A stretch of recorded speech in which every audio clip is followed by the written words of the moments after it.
Legend has it that cats were born from human obsession. Feeding a cat was like feeding a mirror to one's own heart.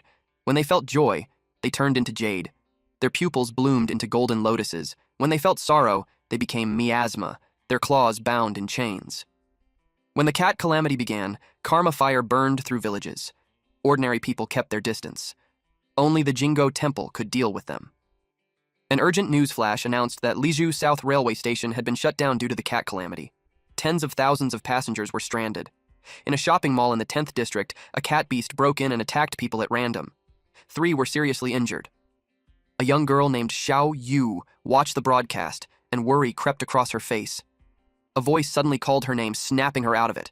She quickly answered that she was coming. Meanwhile, a woman posed and asked if it was enough. She was one of the top 100 influencers, Kaisi. The photographer told her to lower herself a bit for the shot. Beside him, 2 people watched with flushed faces and nosebleeds. Kaisi complained that he was shooting borderline content. She called out to Xiao Yu to fix her makeup. Xiao Yu walked over with a makeup kit and apologized. Kaisi frowned, annoyed that she had been spacing out. As Xiao Yu fixed her makeup, she asked if Kaisi had heard that the cat calamity was getting worse. She explained that when they rented the building, the owner warned her that cat demons liked dark places, and being in a dim room right now made her uneasy. She couldn't shake the discomfort. Kaisi brushed it off. Xiao Yu still felt unsettled. Kaisi suddenly leaned in and pretended to be a cat. Xiao Yu panicked and jumped back. Xiao Yu turned to the group and asked if there were only 5 people when they arrived. Kaisi confirmed it. She counted them out. The photography teacher, the prop teacher, the lighting teacher, Xiao Yu, and herself. Xiao Yu noticed something behind them. A man stood behind the lighting teacher. She asked if he was Kaisi's friend. Kaisi was surprised.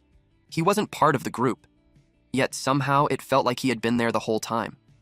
They all went pale. The dark figure stepped forward and said he had been waiting for a long time.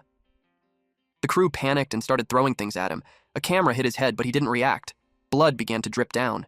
He repeated that he had been waiting for a long time. Everyone was terrified and backed away. Kaisi asked Xiao Yu for help, but Xiao Yu was frozen in fear.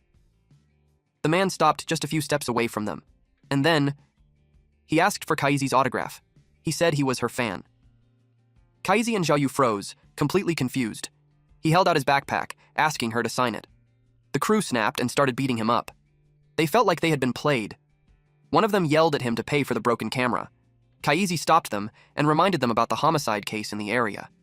There was no need to add another body. With one final shove, they kicked the fan out of the building. Once things settled down, the photographer admitted he had been scared to death. He thought it was a real cat calamity.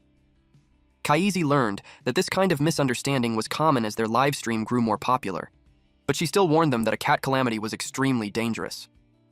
She pointed out that even though the factory was in a busy area, it had been abandoned for a long time. Xiao Yu and the photographer listened in shock. They found it hard to believe something that dangerous could exist in such a prosperous part of the city. Kaisi went on to warn them that if they ever truly encountered a cat calamity, they must notify the Lugo Temple immediately. She kept talking until she noticed the crew pointing behind her. She froze. A cat monster stood right behind her. Its massive claws slowly reached toward her. The crew screamed and ran. She shouted for them to notify the Jongo Temple immediately. An urgent alert echoed across the temple. A severe cat calamity had been reported at an abandoned factory in the Liju 10th district. The threat level was estimated at 5. Citizens were told to evacuate at once. At the Great Tang Jengo Temple, Little Minister Duanqing frowned. These high-level incidents were happening far too often. Beside her stood a blonde woman with round glasses, Temple Supervisor Dai Dai. She asked what they should do since all special-grade cat masters were currently away in the capital district. Duanqing asked if there were any capable experts left.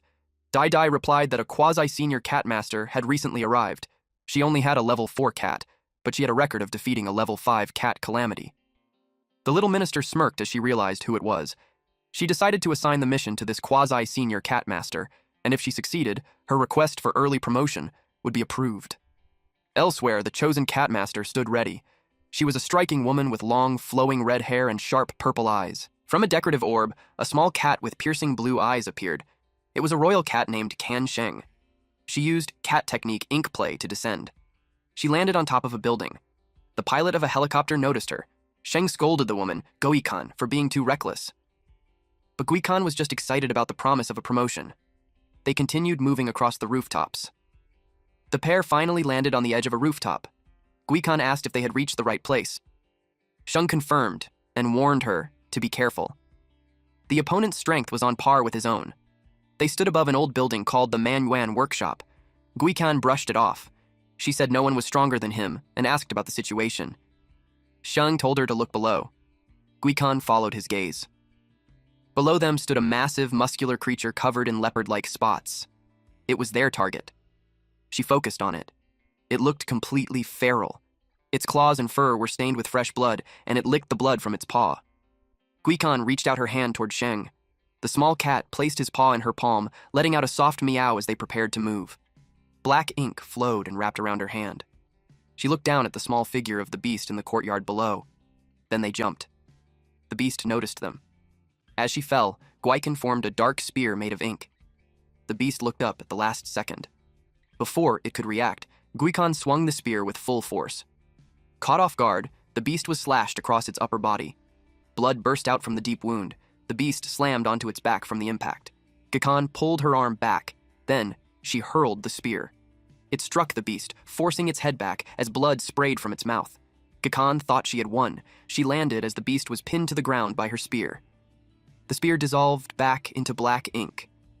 Sheng emerged from the ink and leapt onto her shoulder. The muscular beast's hand began to twitch. Guikan and Sheng sensed the change and glanced behind them, eyes sharp with caution. To her surprise, the beast had vanished. In the next instant, its massive figure appeared right behind her. She sensed it at the last second. The beast struck and pierced straight through her. Guikan turned pale, her eyes filled with fear as blood spread across her dress. The beast mocked her, asking if that was all she had. It called her pathetically weak. One hand gripped her head, while the other remained buried where it had pierced her. Suddenly, a black and purple aura burst from her wound and wrapped around the beast's fist. Behind the beast, Guikan stood with her arms crossed. The creature realized it had only struck a clone. Guikan challenged it.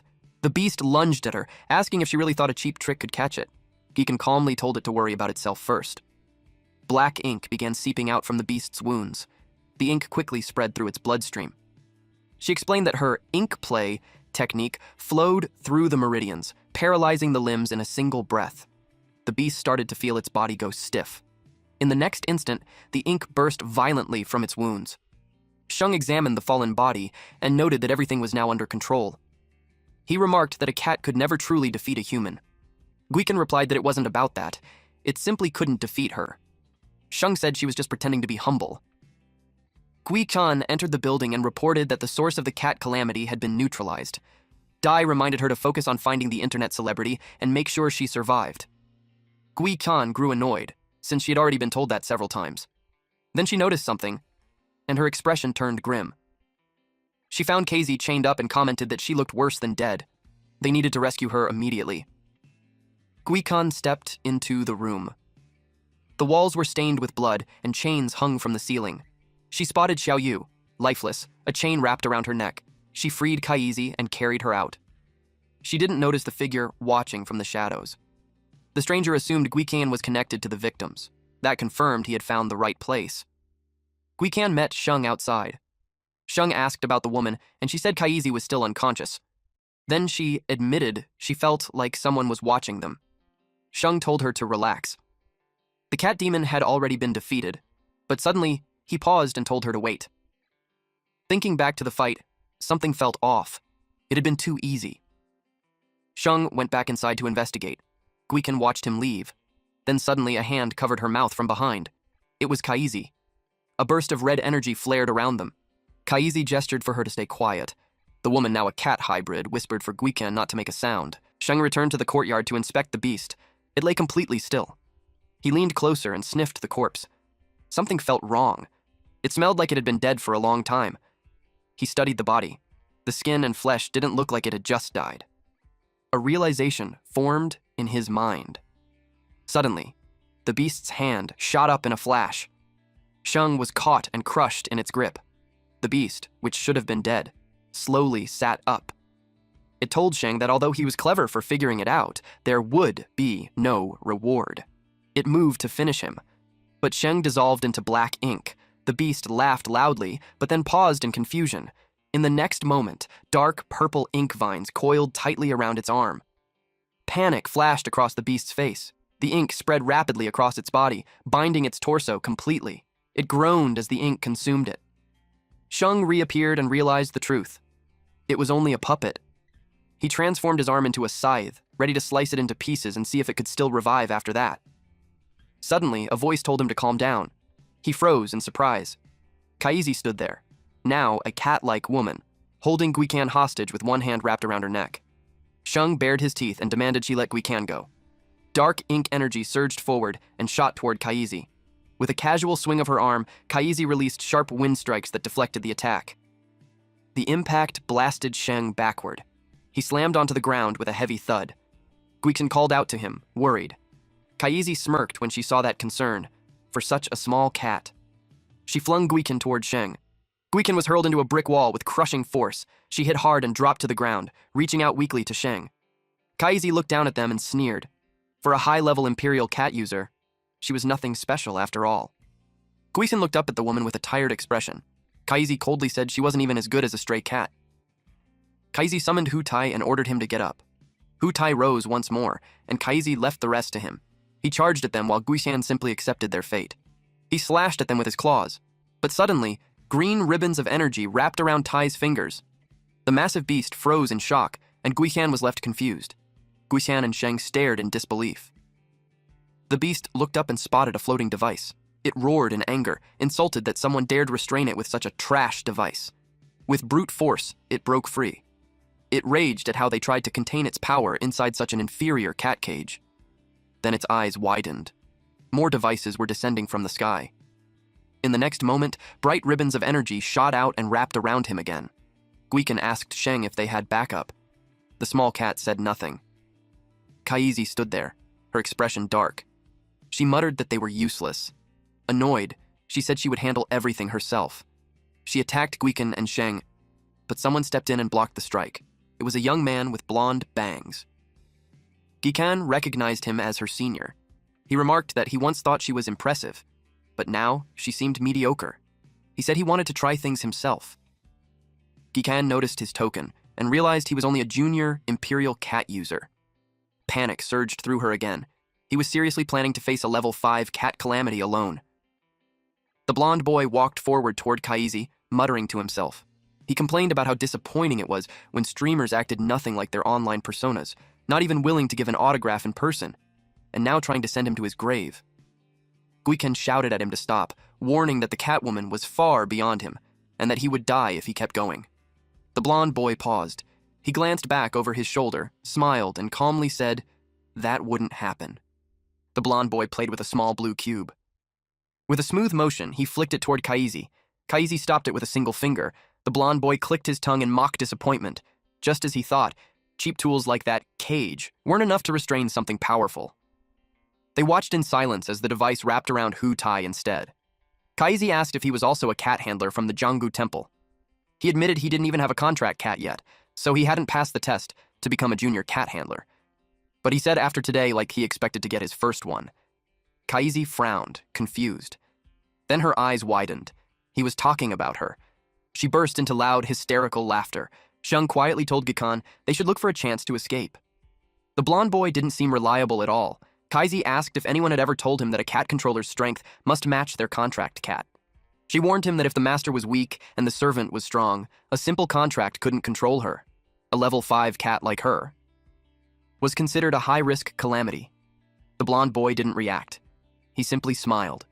He gently removed her hand from his face and told her that when the time came, he would take her to the junior cat handler exam. He trusted she wouldn't embarrass him.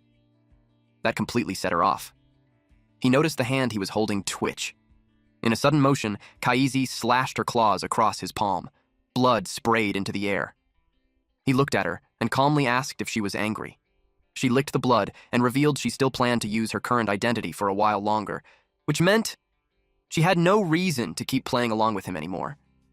She reached down and touched a talisman hanging from her skirt, small coins tied together. A glowing purple energy burst from it as she activated a powerful technique. Cat rule. Petting. The tiger's skin. 3 beastly silhouettes appeared beside her. Gaoikin was shocked, controlling 3 puppets at once. This was one of the most troublesome cat rules. The forms of the beast fully took shape, and Gikan's heart sank.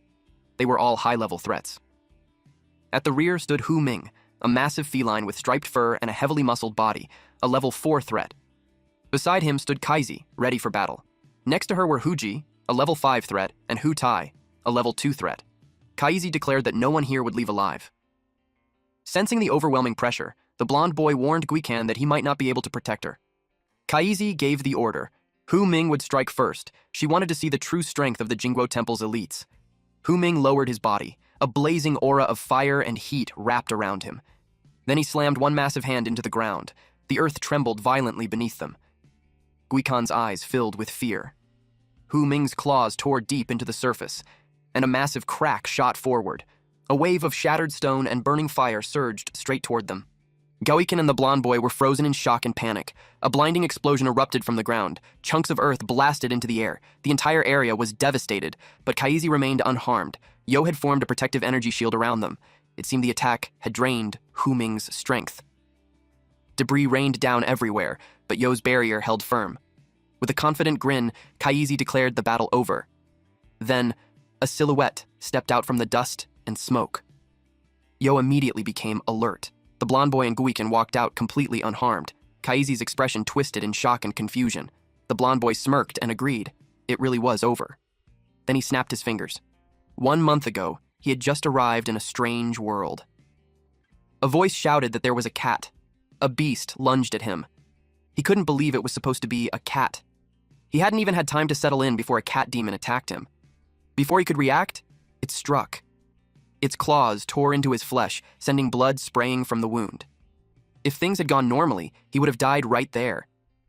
But the moment his blood touched the cat demon, it recoiled in agony. For some reason he still didn't understand, his blood was deadly to these creatures. He didn't have time to think about it then. Right now, when he snapped his fingers, a bolt of yellow energy cracked through the air. Kaisi's confident expression broke into confusion. She demanded to know what just happened. A terrifying aura formed, shaping into a monstrous face. Kaisi's knees gave out as she cried in fear, asking what kind of aura this was. The overwhelming energy surged, framing the blonde boy's silhouette. The pressure was crushing. Kaisi collapsed to her knees. The other beasts couldn't withstand it either. Their eyes went blank as they lost control and dropped unconscious. Kaisi could only stare in disbelief. Then, just as suddenly, the dark aura vanished. Only the smiling blonde boy remained. Guikan's eyes were wide, her jaw hanging open. She couldn't believe it. He had just subdued a level 5 great cat with a single snap of his fingers. On the ground, a small orange cat trembled in fear. The blonde boy calmly walked over. He lifted the trembling cat into the air and declared that from now on, he finally had his first personal cat protector. It took a while to properly introduce our main protagonist, but this is him. His name is Gan Lie. He held up a heavy metal collar. He said that with a big catch like this, his employment assessment next month would be easy. The small orange cat sat on Kaisi's stomach. He called it Fukan and asked why it had run off. He locked Kaisi in place with a monster-suppressing stone cuff. He grinned, clearly pleased that the capture had succeeded. Guikan shouted, demanding to know what he was doing. She told him to stop, but he casually replied that he was taking the cat back with him. Guikan was furious. She ordered Sheng to chase after him. But Sheng trembled. He said something was wrong with that man. There was some kind of curse in his blood. Guikan pulled him close. Sheng explained that any cat that harmed him, even a rank 4 or rank 5 cat demon, would rapidly lose its power and even regress into a harmless, pet-like form. Guikan immediately linked this to what had just happened. The level 5 cat... It wasn't normal. She wondered if she should report this to her superiors. She touched her ear and activated a small communicator. She identified herself as Chu Guikan. She reported that the cat monster had been suppressed and that support was no longer needed. But she clarified, it wasn't her who did it. She said she would explain everything once she returned to the temple. Elsewhere, Lai walked up to a bun stand with his cats. The vendor asked what he wanted. He ordered 2 meat buns and handed over 20 yuan, then hesitated, not letting go of the money. Just a month ago, he had been broke, wandering through this world of cat demons with only Fukan by his side. In his previous life, he owned a cat cafe. Raising cats was the only thing he knew how to do. To survive here, he had no choice but to rely on the government. He became an imperial cat envoy of the Jango Temple, specializing in handling cat-related incidents. The vendor took the money but calmly told him the total was actually 25 wen. He froze. He knew it should only cost 20. The vendor explained that the packaging fee was charged separately. That made him curse under his breath. Later, they sat on a park bench to eat. Lie watched as Fukan reached out for the meat bun. He told the little cat to slow down. There was only one left. Becoming an imperial cat envoy wasn't easy. He had to pass multiple tests at the Jango Temple. Most importantly, he needed a strong imperial cat of his own. And a cat like Fukan clearly didn't meet their standards. That was why he still wasn't officially employed. Fukan happily kept eating, while Kaisi sat to the side, pouting. Still, Lie felt hopeful. Maybe his luck had finally turned. He lifted Fukan into the air, celebrating. He told him that once they passed the assessment in a few days, their good life would finally begin. Fukan simply replied with a soft meow. Lie sighed and noted that his pet really wasn't as smart as the local cat demons. Then his gaze shifted to Kaisi. He told her to behave from now on. She stayed silent. He shrugged and said it didn't matter. If needed, turning in a cold, famous streamer like her for a bounty would still be worth it. Kaisi trembled. Tears filled her eyes as she begged him not to take her to the Jango Temple. She said she was willing to negotiate anything, but he stood firm. Even as an auxiliary member, he had principles. He couldn't allow a cat demon like her to keep causing harm. Desperate, she offered him money. His face instantly flushed red as he started to reconsider. Our broke MC was about to take advantage of every single bit of this situation. Moments later, Kaisi stood in front of an ATM. Her eyes widened. The screen flashed. Her account had been frozen. She immediately suspected that the ugly woman had exposed her to the Jingguo Temple. If she was taken there, it would all be over. After a moment of silence, she made her decision. For now, it was better to stay with the blonde man. In the Lijiu region, cat-related disasters had become more frequent. Fear spread among the people. As a result, the status of imperial cat handlers kept rising. They became highly valued by the government, and the strongest among them were treated with great respect. Kaisi watched the blonde boy casually picking his nose and wondered, was he really this dumb, or was he just pretending? He suddenly leaned over her and demanded the money. She squeaked in fear. Stuttering, she explained that her account had been frozen. He sighed and said it wasn't a big deal. Then he grabbed her by the tail and dragged her along, casually stating that a level 5 cat demon like her could be worth at least 500,000 yuan. She panicked and reminded him that he was supposed to be her fan. He waved it off, telling her to complain to his empty wallet instead. Then he mentioned there was another option. Kaisi shivered. That harmless smile of his suddenly felt very dangerous. He brought up the bounty on her head again. Her wanted poster was worth a lot. But compared to that, forming a contract with her and becoming a proper imperial cat handler was far more tempting. To be officially recognized, an imperial cat envoy had to pass an assessment based on the demon power level of their contracted cat. And with a normal cat like Fukan, that wasn't going to work. Suddenly, Kaisi lifted his chin with a finger and told him it wasn't impossible for her to obey him and become his imperial cat. With her strength, he could pass the test easily, but he had to promise that once he gained his official rank, he would give her a proper position so she could escape her stray cat status. She added that if that didn't work, she could repay him in other ways. She gave him a slow, teasing look. The blonde boy blushed. She leaned in closer and pushed him further. He suddenly covered her mouth. His expression turned serious as he told her he wouldn't be swayed. Giga Chad MC right here, folks. On an empty street. A loud engine roar cut through the air as Guikan sped forward on her motorcycle. Her smartwatch beeped. She was notified that the level 5 mission results had been released. She already knew she wouldn't be promoted since Kaisi wasn't technically captured by her. The voice confirmed it calmly. The level 5 cat demon Kaisi had escaped, and due to her failure to capture her, Guikan was demoted to intermediate rank.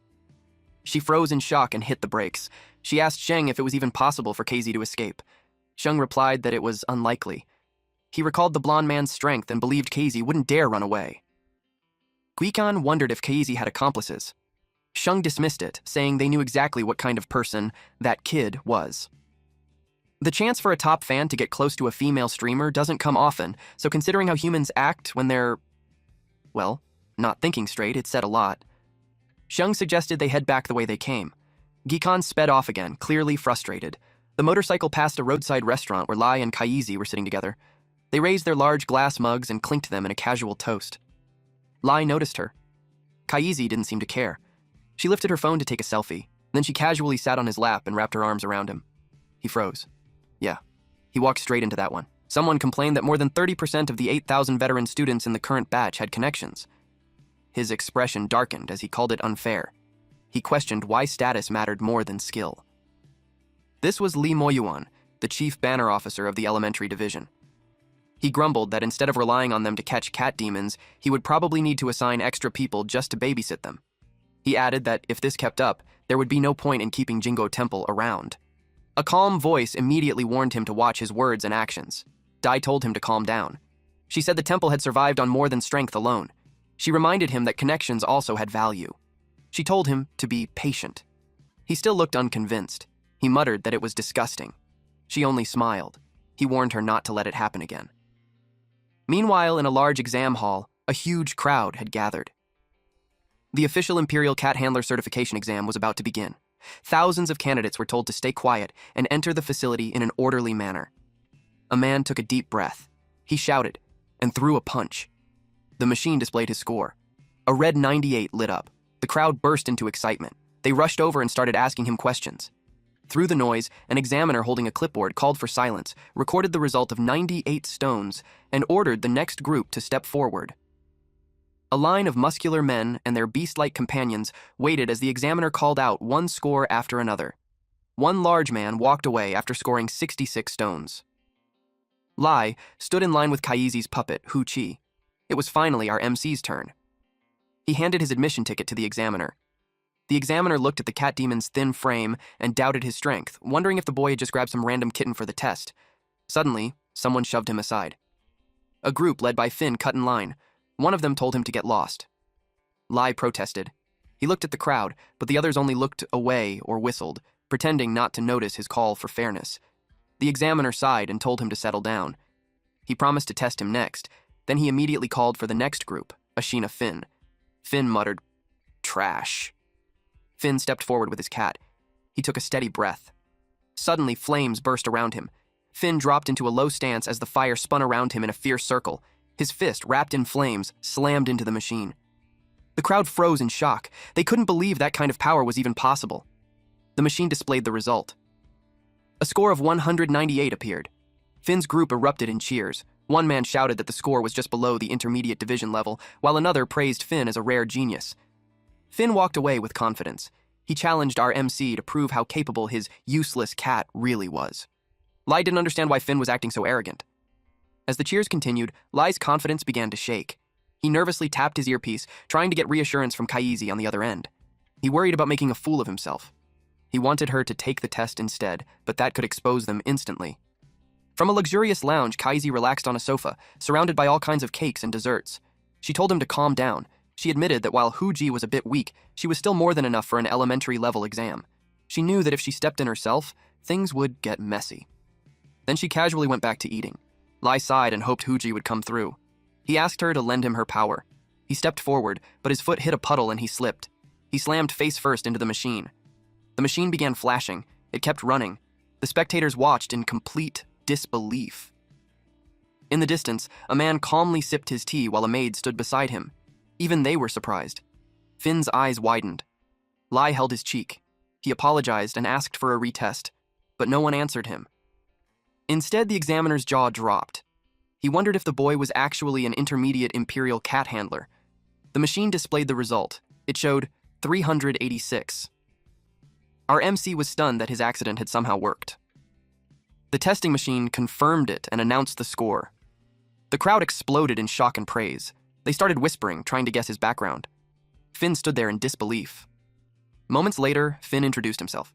He said he was from the Lu clan, one of the 6 great clans of Jingzhou. His full name was Ashina Finn. He asked for Lai's name. Finn told him to stop pretending. He assumed the boy had a powerful imperial cat, something only big families could afford. He was about to reveal his own cat, but Lai asked him what nonsense he was talking about. That only made Finn angrier. He accused the boy of being arrogant. He reminded him that in half a year there would be an assessment for promotion to junior imperial cat handler, and he wanted to see how long the boy could keep hiding his real power. Finn told him to take care of himself and promised he wouldn't go easy on him if they met in the arena in 6 months. At this point, our boy was left completely confused. At a boxing ring, an examiner stood on a raised platform and announced the start of the second exam. He explained the rules. He said controlling cat demons was essential, and any method was allowed. To pass, a candidate had to maintain control over a cat demon for more than 30 seconds. He listed a series of tools, including demon-suppressing stone cuffs, a silk ball cage, and a demon-suppressing stone circle. The final tool was the ruthless iron hand. Lastly, the examiner introduced Xiaoyu, the imperial cat who would assist in the test. The examiner told everyone not to worry since she was a civil servant under Jingo Temple. Xiaoyu smiled and playfully asked the candidates to be gentle with her. A brown-haired candidate quickly stepped forward and declared that he would go first. He raised a cube and proudly announced it was his family treasure, the silk cage. He claimed it had helped the Li family capture dozens of cat demons and said he wanted to see if Xiaoyu could handle its power. With a confident shout, he activated the silk cage. 100 talismans. Xiaoyu saw it coming. Energy wrapped around her, and she admitted the technique was somewhat interesting. But in the next moment, she broke free, and the energy shattered. It wasn't that the tool was weak. His power just wasn't enough. The candidate stood there in shock. The examiner raised a sign and checked the time. He announced the result. Since it only lasted 2 seconds, it was a failure. The candidate angrily threw his family treasure to the ground. Xiaoyu smiled and told him to try again next year before calling the next candidate. Another man stepped forward and stated that an imperial cat from Jingo Temple was clearly no ordinary opponent. Finn stepped forward with confidence. He showed his device and said his cage was stronger. He unleashed his technique, 3,000 command spells. Energy shot out and wrapped around Xiaoyu. It forced her into a cat form. Then the cage snapped shut and trapped her. It shook 3 times, then with a soft poof, the cat Pokemon was caught. The onlookers stared in amazement at what just happened. Xiaoyu struggled inside the capsule trying to break free. Then Finn stepped in and pressed the device, releasing her. Xiaoyu's body finally broke free. She turned back into a human and complained that it hurt. The examiner announced the time, 3 seconds. That meant Finn passed. The crowd cheered as Finn stepped down. Suddenly, in the other ring, someone announced that Gan Lie had subdued the cat in just 2 seconds. The crowd went silent. Of course, Finn was shocked to hear that. In the arena, Gan Lie squished Yo's cheeks, clearly proud of himself. Meanwhile, a young cat-like woman named Little Boo lay defeated. A woman in a black suit rushed to her side and asked if she was okay. She just sobbed loudly. She looked terrified as she questioned her decision to risk her life for a job where she only eats and waits to die. Finn moved closer. He was shocked. He wondered how it happened. A third-rank cat shouldn't be able to do that. Unless the boy bribed the entire staff. The examiner told everyone to wait as they called for a rotation examiner. Finn now understood the outrageous scores, and no one even dared to complain. He suspected the boy had a powerful background. After 4 intense rounds of examination, the assessment finally ended. It was already nighttime when the candidates were told to gather in the main hall. The top 10 candidates were called to the stage to receive their rewards. Excitement spread through the hall as the chief flag officer made his appearance. An aide in a green robe bowed and introduced the top 5 candidates to the chief. He highlighted one student in particular, Finn, as a rare and exceptional talent. The candidate stood in a line and gave a formal greeting. He looked directly at the blonde-haired boy, Finn, and congratulated him for entering the Jingo Temple with such excellent results. He reviewed Finn's official documents before turning to the group with a heavy gaze. From that moment on, he told them to stay diligent. The country must be protected, and peace must be brought to the people. Finn was surprised by the sudden shift in tone. With a stern expression, Chief Li Moyuan said they must remember their original intentions and never forget their mission. He stood before the recruits and gave a final warning. Never collude with evildoers or join corrupt ranks. He tapped Lai's shoulder and asked if he understood. Lai looked completely confused. He pointed at himself with a shaky finger, wondering why the chief was speaking directly to him. In the background, a blonde woman asked Finn where the boy had come from. The aide in green quickly barked at the boy to snap out of it and answer the chief.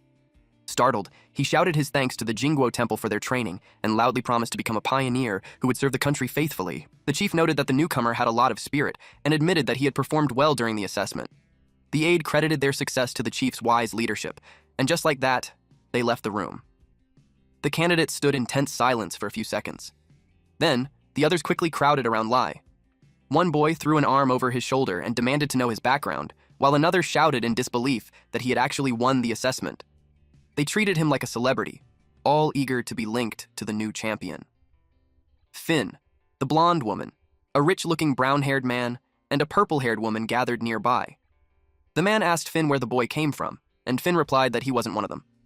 A girl with purple-streaked hair pointed out that he wasn't part of their group. She said he must be a commoner, since Deputy Chief Lee was known to dislike nobles.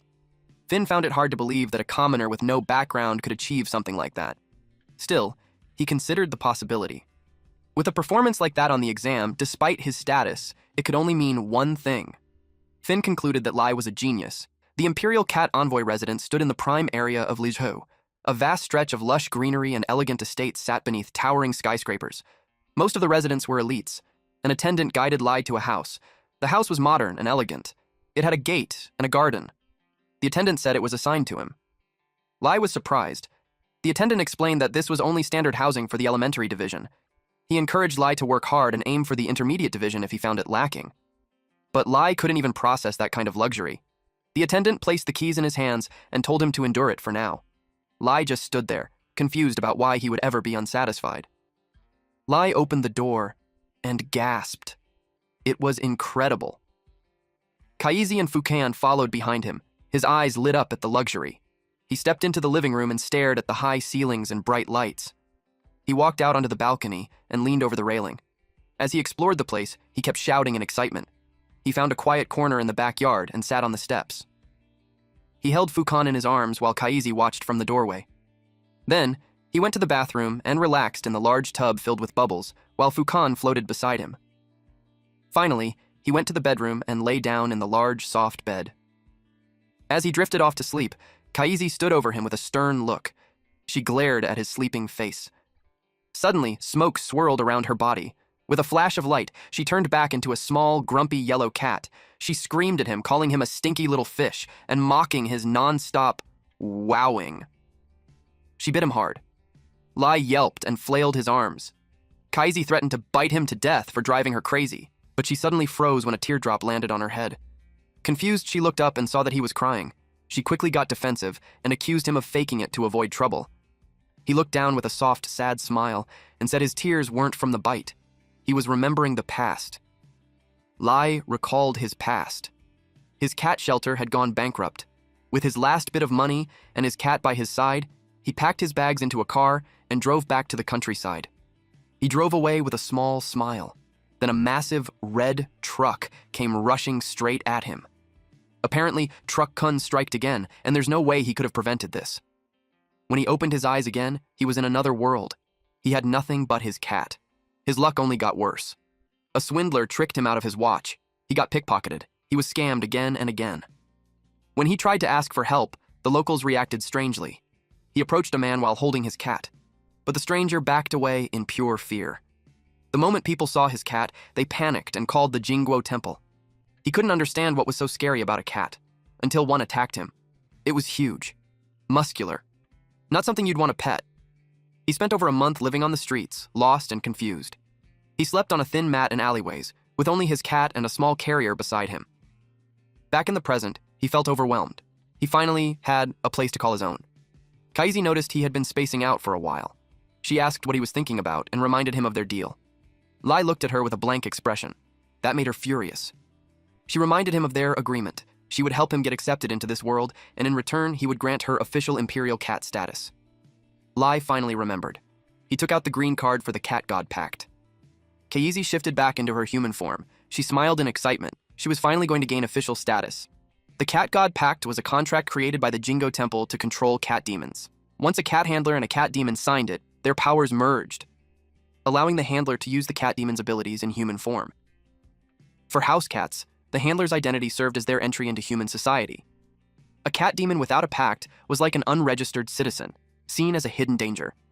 But once the pact was signed and the official hiring letter was granted, the cat demon would no longer be hunted. They stamped the contract, and just like that, it was done. Kaisi felt relieved. She was finally safe. Lie, now sleepy, decided to head back to bed. Her expression slowly turned sinister as a thought crossed her mind. Things would be much easier now. She looked at the orange cat and dismissed it completely. Since the guy had no other cat demons, she believed her strength alone would be enough to control him and make him obey her every command. Soon, he would be nothing more than her puppet. Suddenly, Lie remembered something important. He reached into his bag and sighed, saying he only had one hiring letter, so his other cats wouldn't get one. Kaisi froze. Other cats? Lai casually called out their names: Yuanbao, Cola, Tang Yuan, and Walnut. In an instant, 4 different cats jumped out of his bag. Kaisi screamed in shock, demanding to know how he could possibly have more cats. Lai just laughed awkwardly and scratched his head. He forgot to mention that aside from Fukan, his other cats were a bit special. Meanwhile, Fukan stayed completely calm, not bothered at all. Tang Yuan wore a festive lion dance hat. Walnut had a red scarf with little bells. Yuan Bao was white with a pink ribbon on its tail, sleek and clean. And Cola was a large, scarred tabby. Kaisi began to tremble. She quickly insisted that she never planned to break up their family. She could feel the overwhelming pressure coming from them. She immediately changed her tone and said she wanted to join the family instead. At that moment, she realized her plan would have to wait. The next day, a welcome party was held for the newly promoted cat controllers of the elementary department. A woman with dark brown hair and oval glasses told them that even though they had passed their assessments, they shouldn't let their guard down. She explained that while their individual strength was limited, the elementary department was the most important branch. They handled over 90% of the Jingo Temple's tasks every year. This woman was Chung Yichuan, an elementary model. At one of the tables, a few young men gathered around a grill sharing a meal. They felt a wave of anxiety as they talked about the heavy workload ahead. One recruit wondered how they would find time for so many tasks. Another mentioned a rumor that some members were demoted back to auxiliary status if they failed to meet their quotas. Yichuan noticed their expressions and laughed, telling them there was no need to be so nervous. She raised her glass and announced that the banquet was meant to celebrate their promotion to official cat handlers. The tension in the room faded, replaced by excitement. The recruits cheered and clinked their glasses. Meanwhile, one table didn't share the festive mood. In fact, someone there looked clearly annoyed by the noise. It was the same group that had been with Finn earlier. A blonde woman in a white dress took a sip of her drink and complained that the food was too ordinary, nothing compared to her personal chef's cooking. Her companions agreed, staring at their plates with disappointment. Finn said it couldn't be helped. This was just a regular restaurant, and reaching that level was already impressive. Meanwhile, Lai sat beside them, eating with full enthusiasm. If they had ever starved on the streets, they'd appreciate the food a lot more. That one comment set everyone off. The blonde woman snapped. She stood up and yelled at him to spit out the food, reminding him that she was the one who paid for the extra meal. Her friends stared in shock or tried to calm her down as the peaceful dinner turned chaotic. Lai just laughed awkwardly. He said they should keep things separate and refused to thank her for the food itself.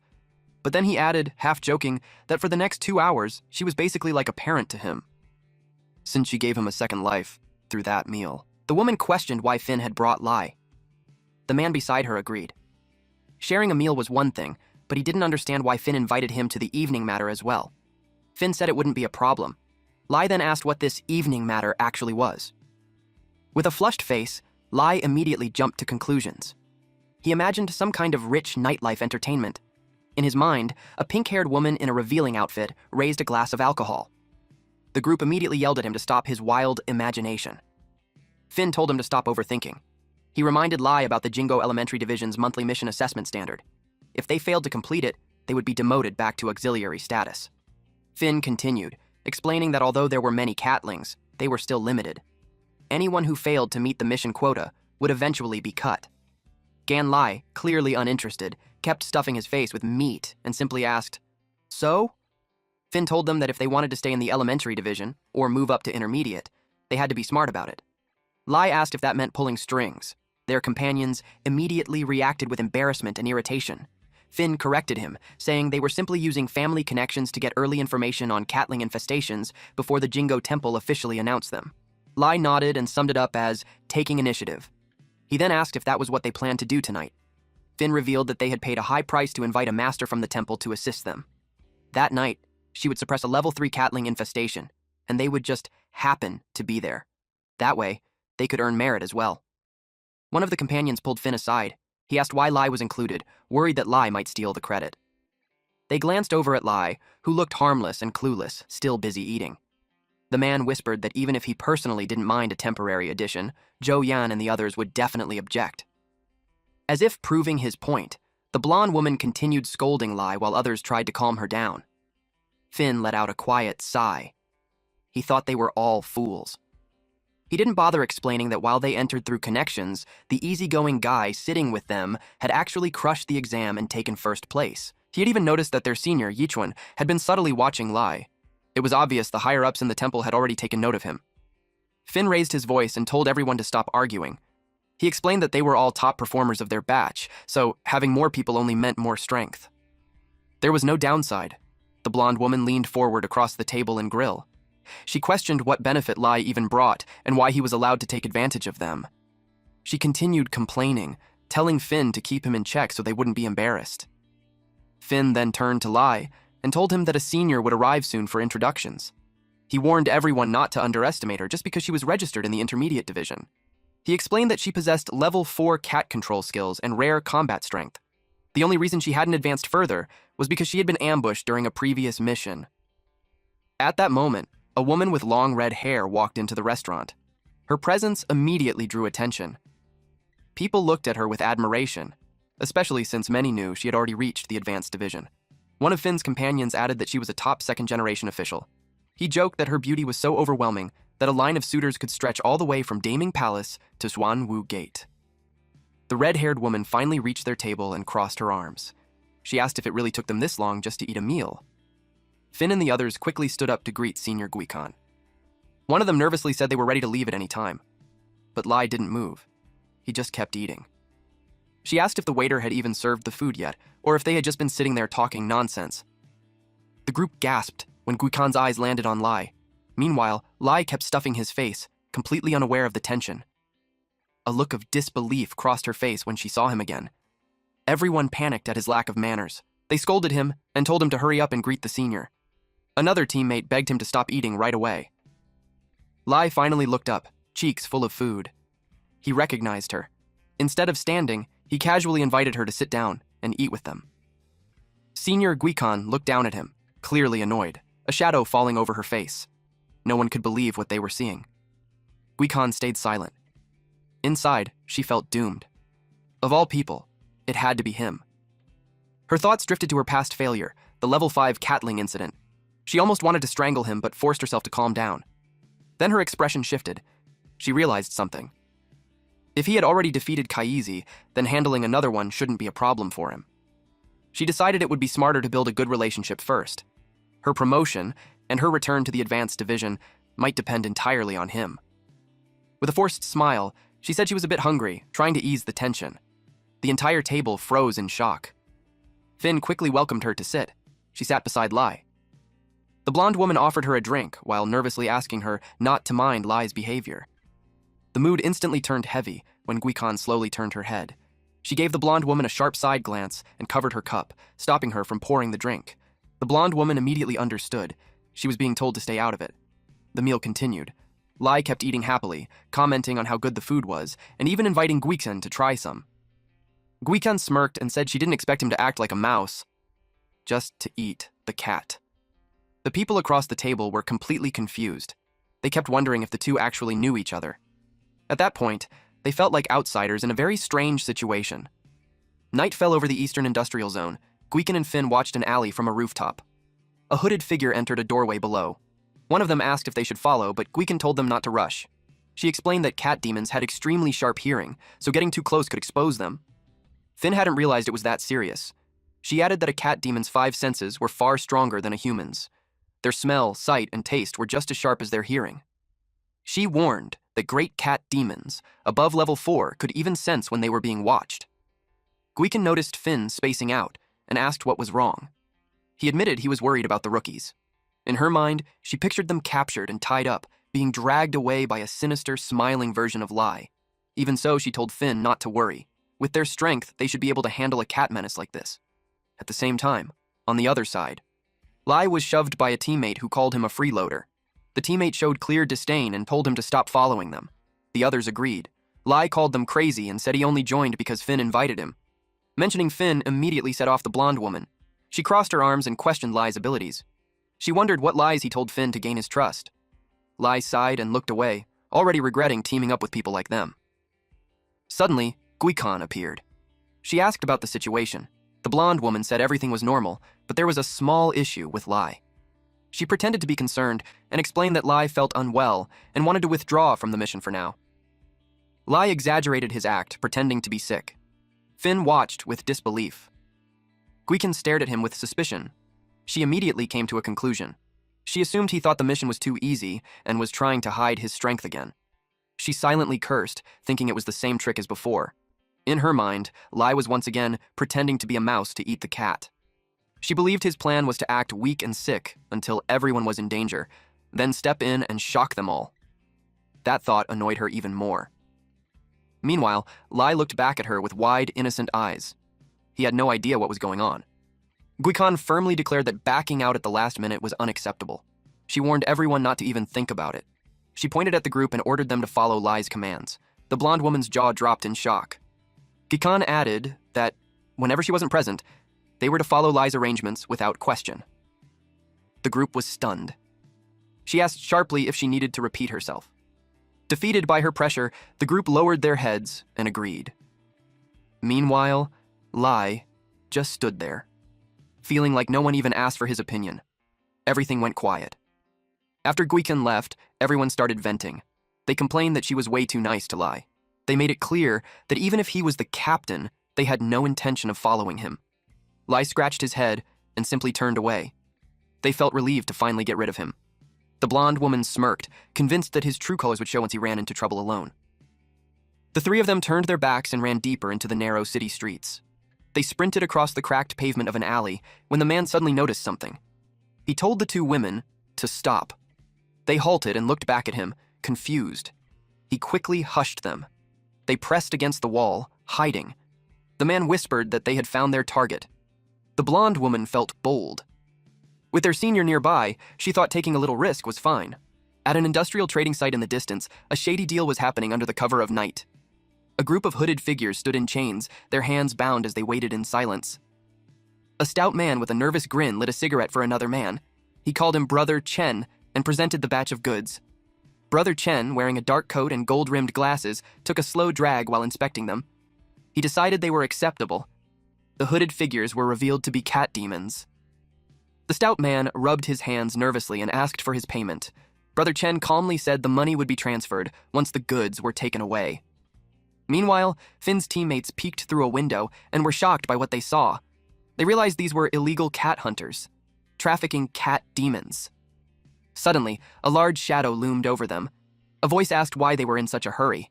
The intruder looked down at them and called them a bunch of stinky rats. He swung a heavy bat down with full force. Fear took over instantly.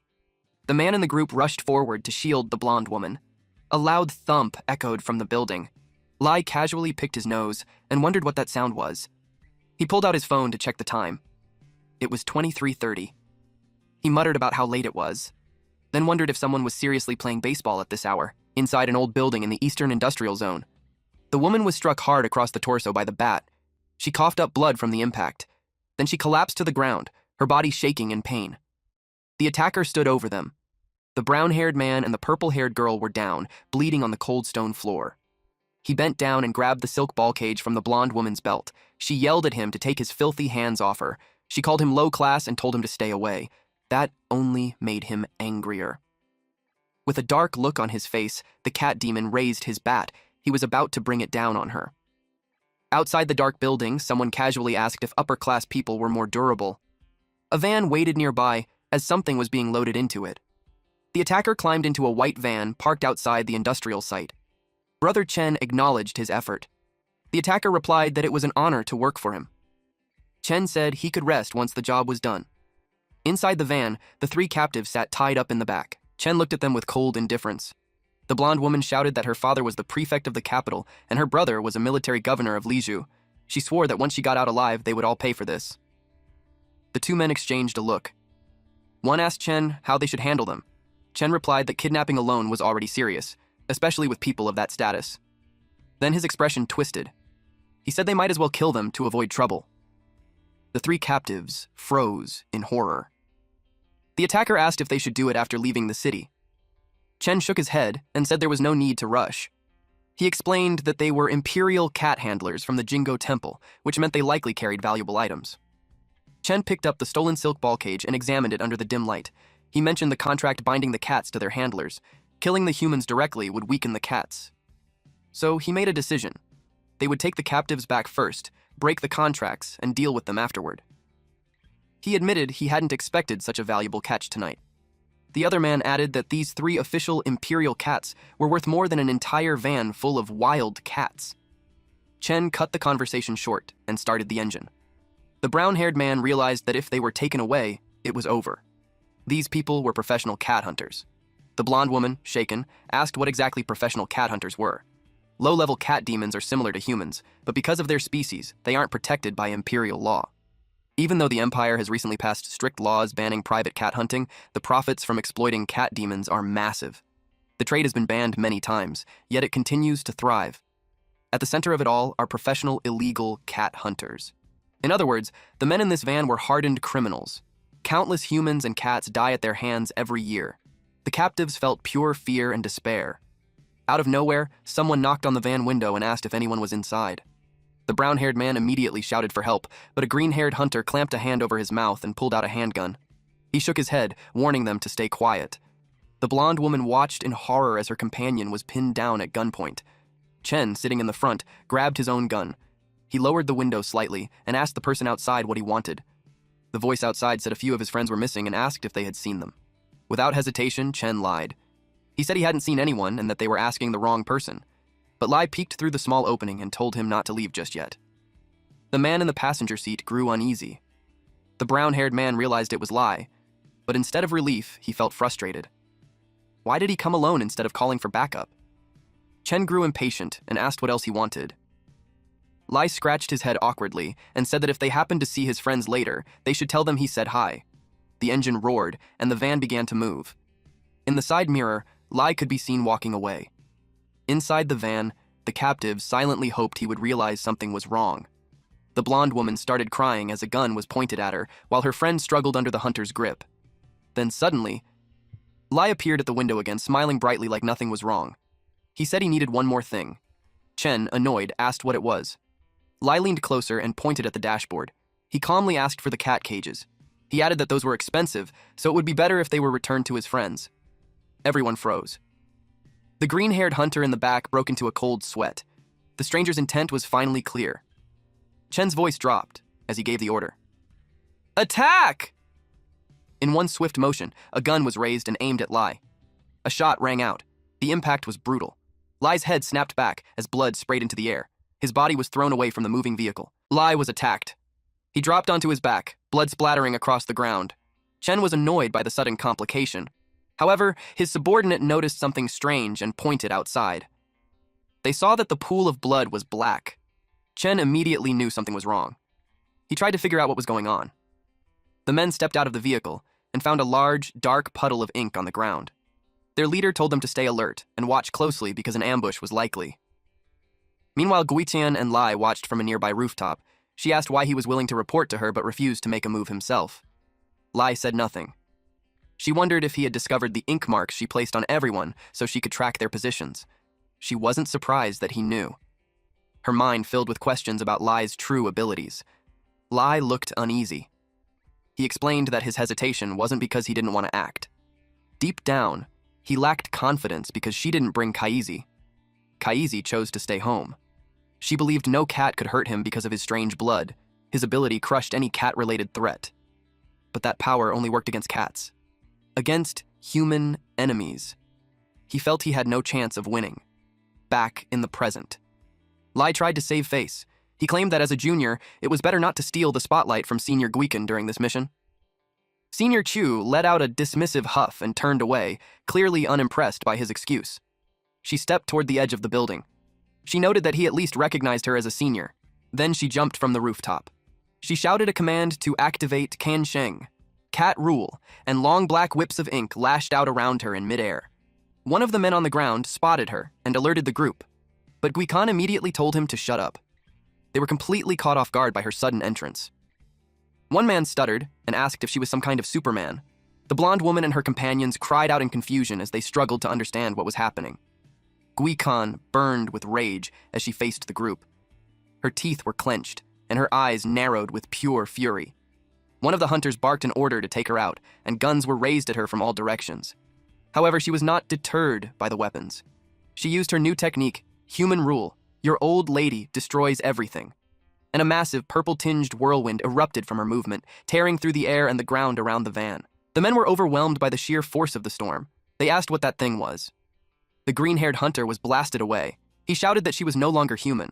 Guikan stood atop a van. Too bad for those men, she was in a foul mood. She told them to start being honest. Nearby, Chen and the man from the passenger seat earlier crouched in the shadows. The man said the woman looked tough to deal with. Chen was annoyed by the interference from people of Jingguo Temple. Chen noticed a green jade tag hanging from her waist. He noted that intermediate cat masters with green tags usually lacked this level of strength. He was confused by the power she showed. He noticed the green-haired man hiding behind the van with his gun ready. So, they stepped out of hiding and told her the situation was just a misunderstanding. They claimed they were good citizens who got nervous in the dark. She didn't believe him. She glanced at the green-haired man and asked if carrying a gun and hurting people in the middle of the night counted as being a good citizen. The green-haired man froze, so Chen yelled at him to hurry up and shoot. He quickly raised his weapon and fired.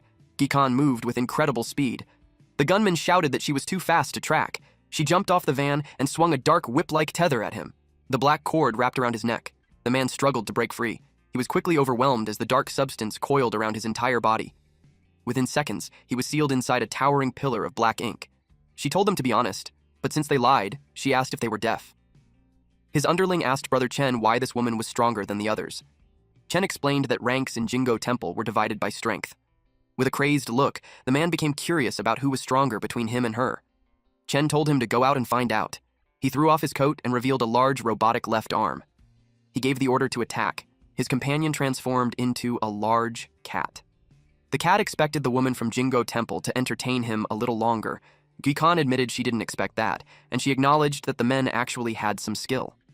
Chen told her to stop making things difficult and just let them go. She asked if they really thought they were worthy of her cooperation. Chen dropped the polite act. Since that was the case, there was nothing left to say. He raised a high-tech pistol with his mechanical arm, and the weapon charged with bright blue electricity. Guitan was not intimidated by the flashy display. She said that having a gun didn't make him impressive, but to her surprise, the blast curved around and struck her shoulder, tearing through her sleeve and leaving a trail of electric blue sparks. She noticed the flickering blue glow, like crackling electricity. Suddenly, the cat beast declared the use of a cat rule. Thunder blast!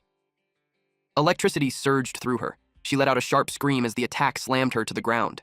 She lost consciousness. Her body lay on the pavement, smoke rising from it. But unexpectedly, the body dissolved into ink.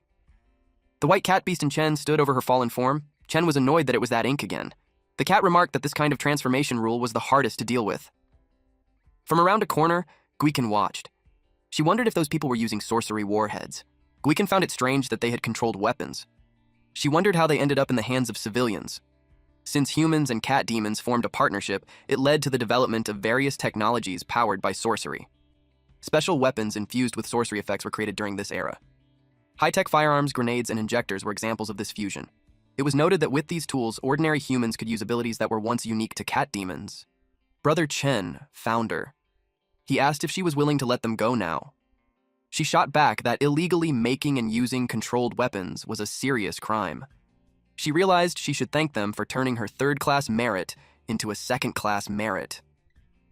Chen warned her not to blame him for being ruthless. She dashed out from behind the pillar, and several shots were fired at her. Chen mocked her, asking if she was trying to run. Anxiety crept in as she dodged the bullets. She wondered why Lie still wasn't moving. She thought he might be slacking off again. At the same time, in the distance, Lie and Finn hid behind the white van. Finn told him to stay quiet so they wouldn't be found.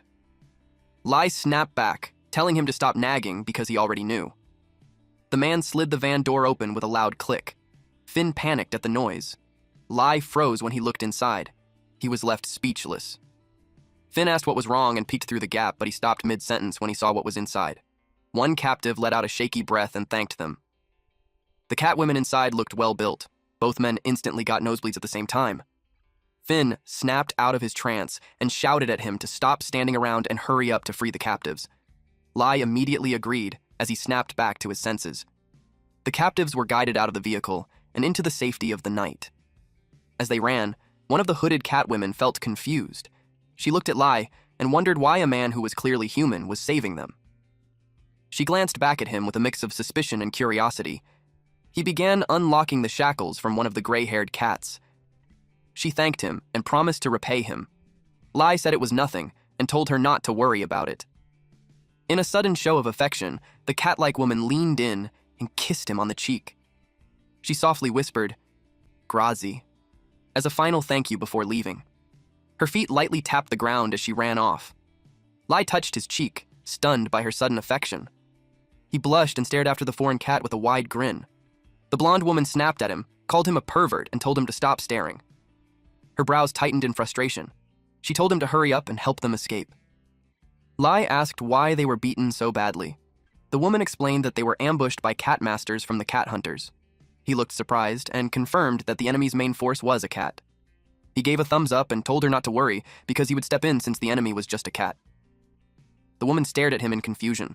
Meanwhile, Chen pointed his gun at Guikan. He warned her that she had nowhere left to run. Chen suddenly froze in shock. Guikan stepped out and held several glowing purple charms between her fingers. She warned him that he should be the one running. Chen looked up at her with fear as he tightened his grip on the gun. Guikan saw this as the perfect chance to strike. She unleashed her cat rule, ink-shooting Fox Mountain.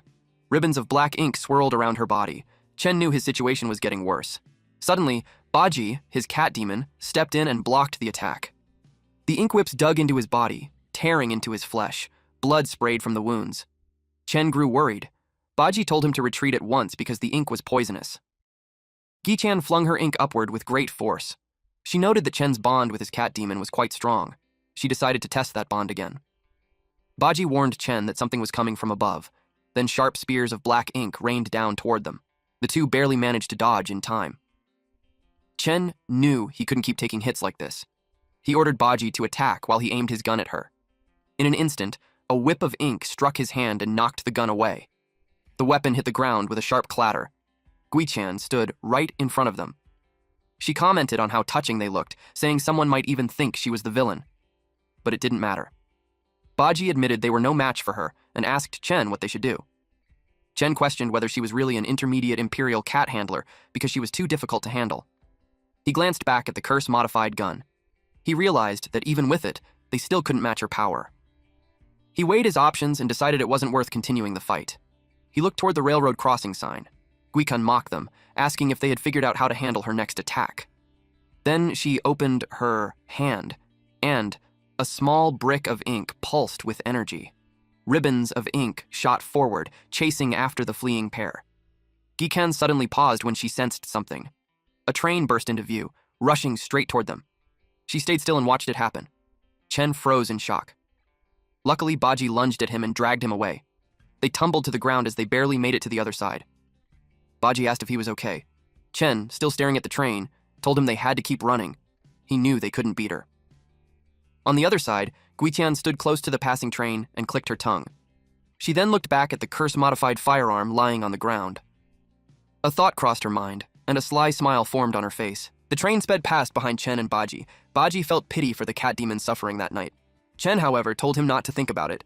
He said that staying alive mattered more. He had already concluded that Guichan's imperial cat was at least level 4 or higher. He thought that this was expected from Jingguo Temple, and that it was simply bad luck to run into someone like her. Suddenly, a loud sound echoed behind them. Chen asked Baji if he heard it. Baji replied that it sounded like a gunshot. Chen didn't expect that. In the next instant, a whip of black ink shot through the air and pierced his thigh. Blood burst from the wound. He fell onto his back and screamed in pain as he grabbed his leg with both hands. Baji rushed toward him instantly. Chen shouted for him not to come any closer. He yelled at Baji to leave right now. Baji hesitated. He called out to Brother Chen with a heavy voice. Chen insisted that he had to run immediately.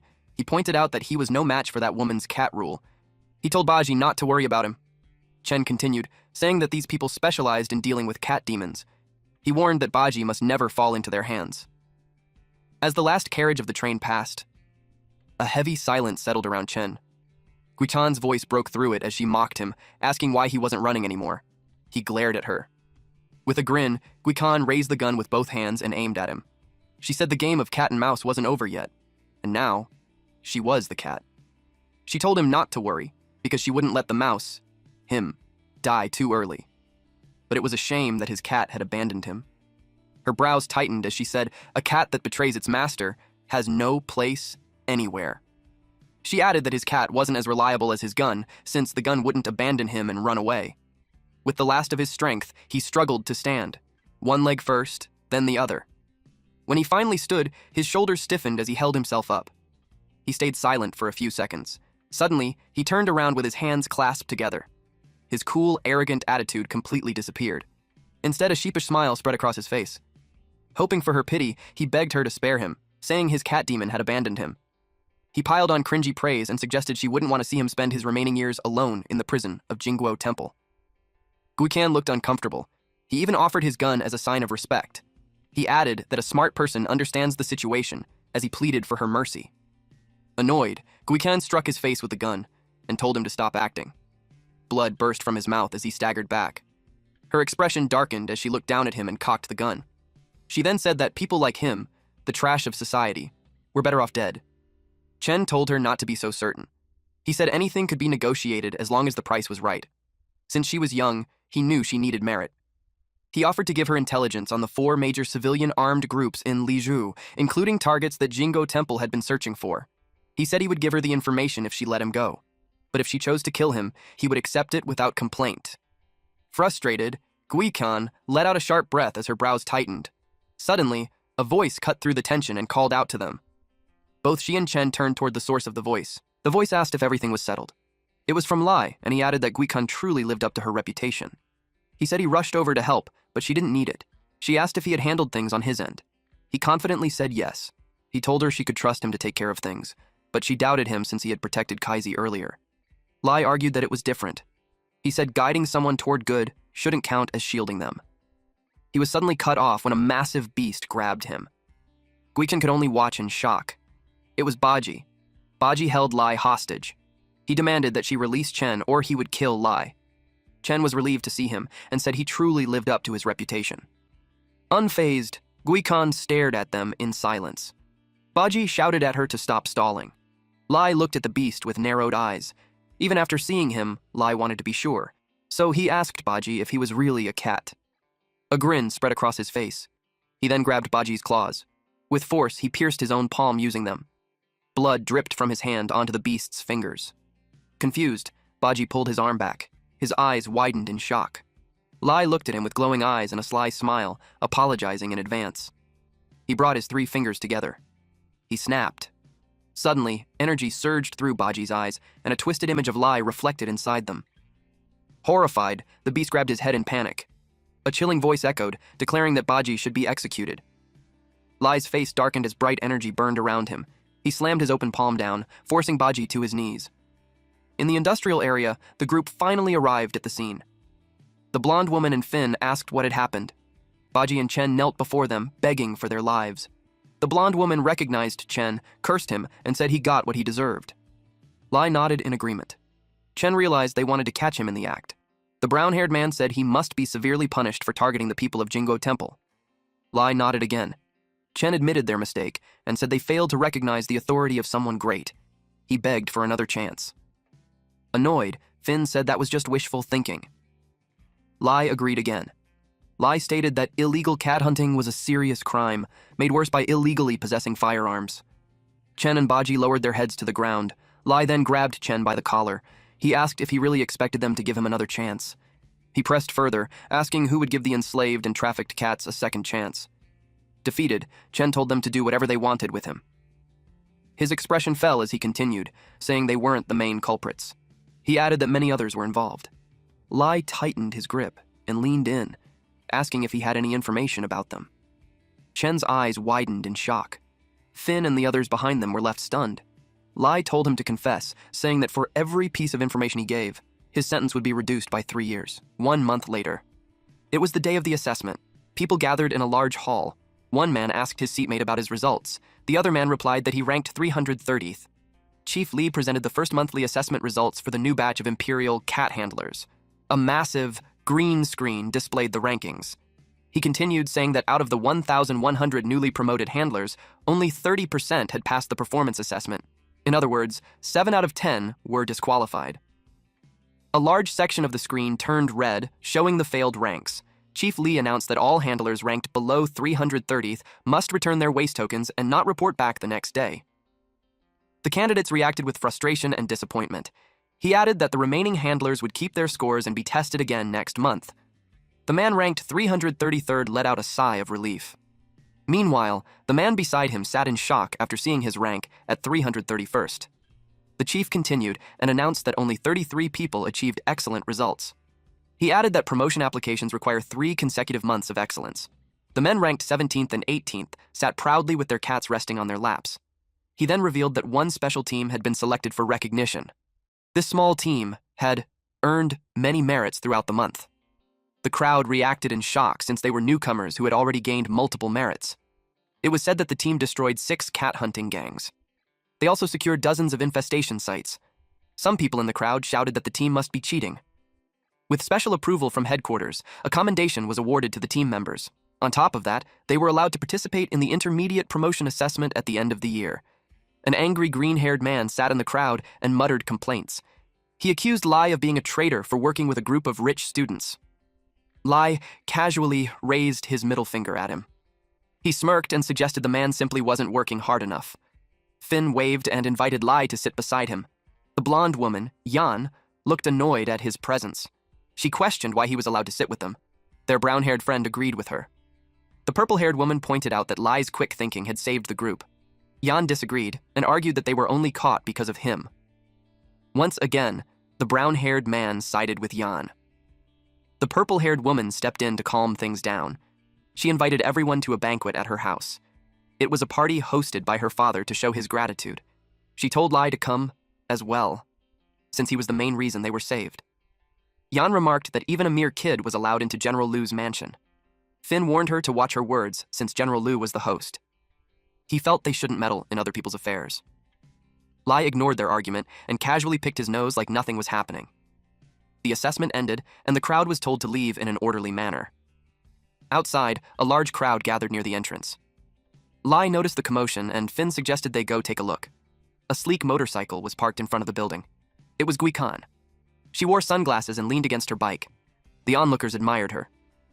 Yan approached her with a polite smile. She asked what brought the senior there that day.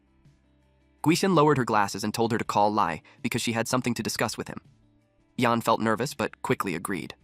Lie turned to his companions and apologized, saying he had to leave first. Finn said it was fine and promised to send a ride to pick him up before the banquet. Meanwhile, Yan watched Lie and her senior interact, and she felt jealous. Yan asked Gikan what she needed. Lie sounded annoyed since it was the weekend. Gikan told him to stop talking nonsense and ordered him to get on the motorcycle right away. Moments later, the engine roared, and they sped away from the academy. The group watched as the motorcycle disappeared into the distance.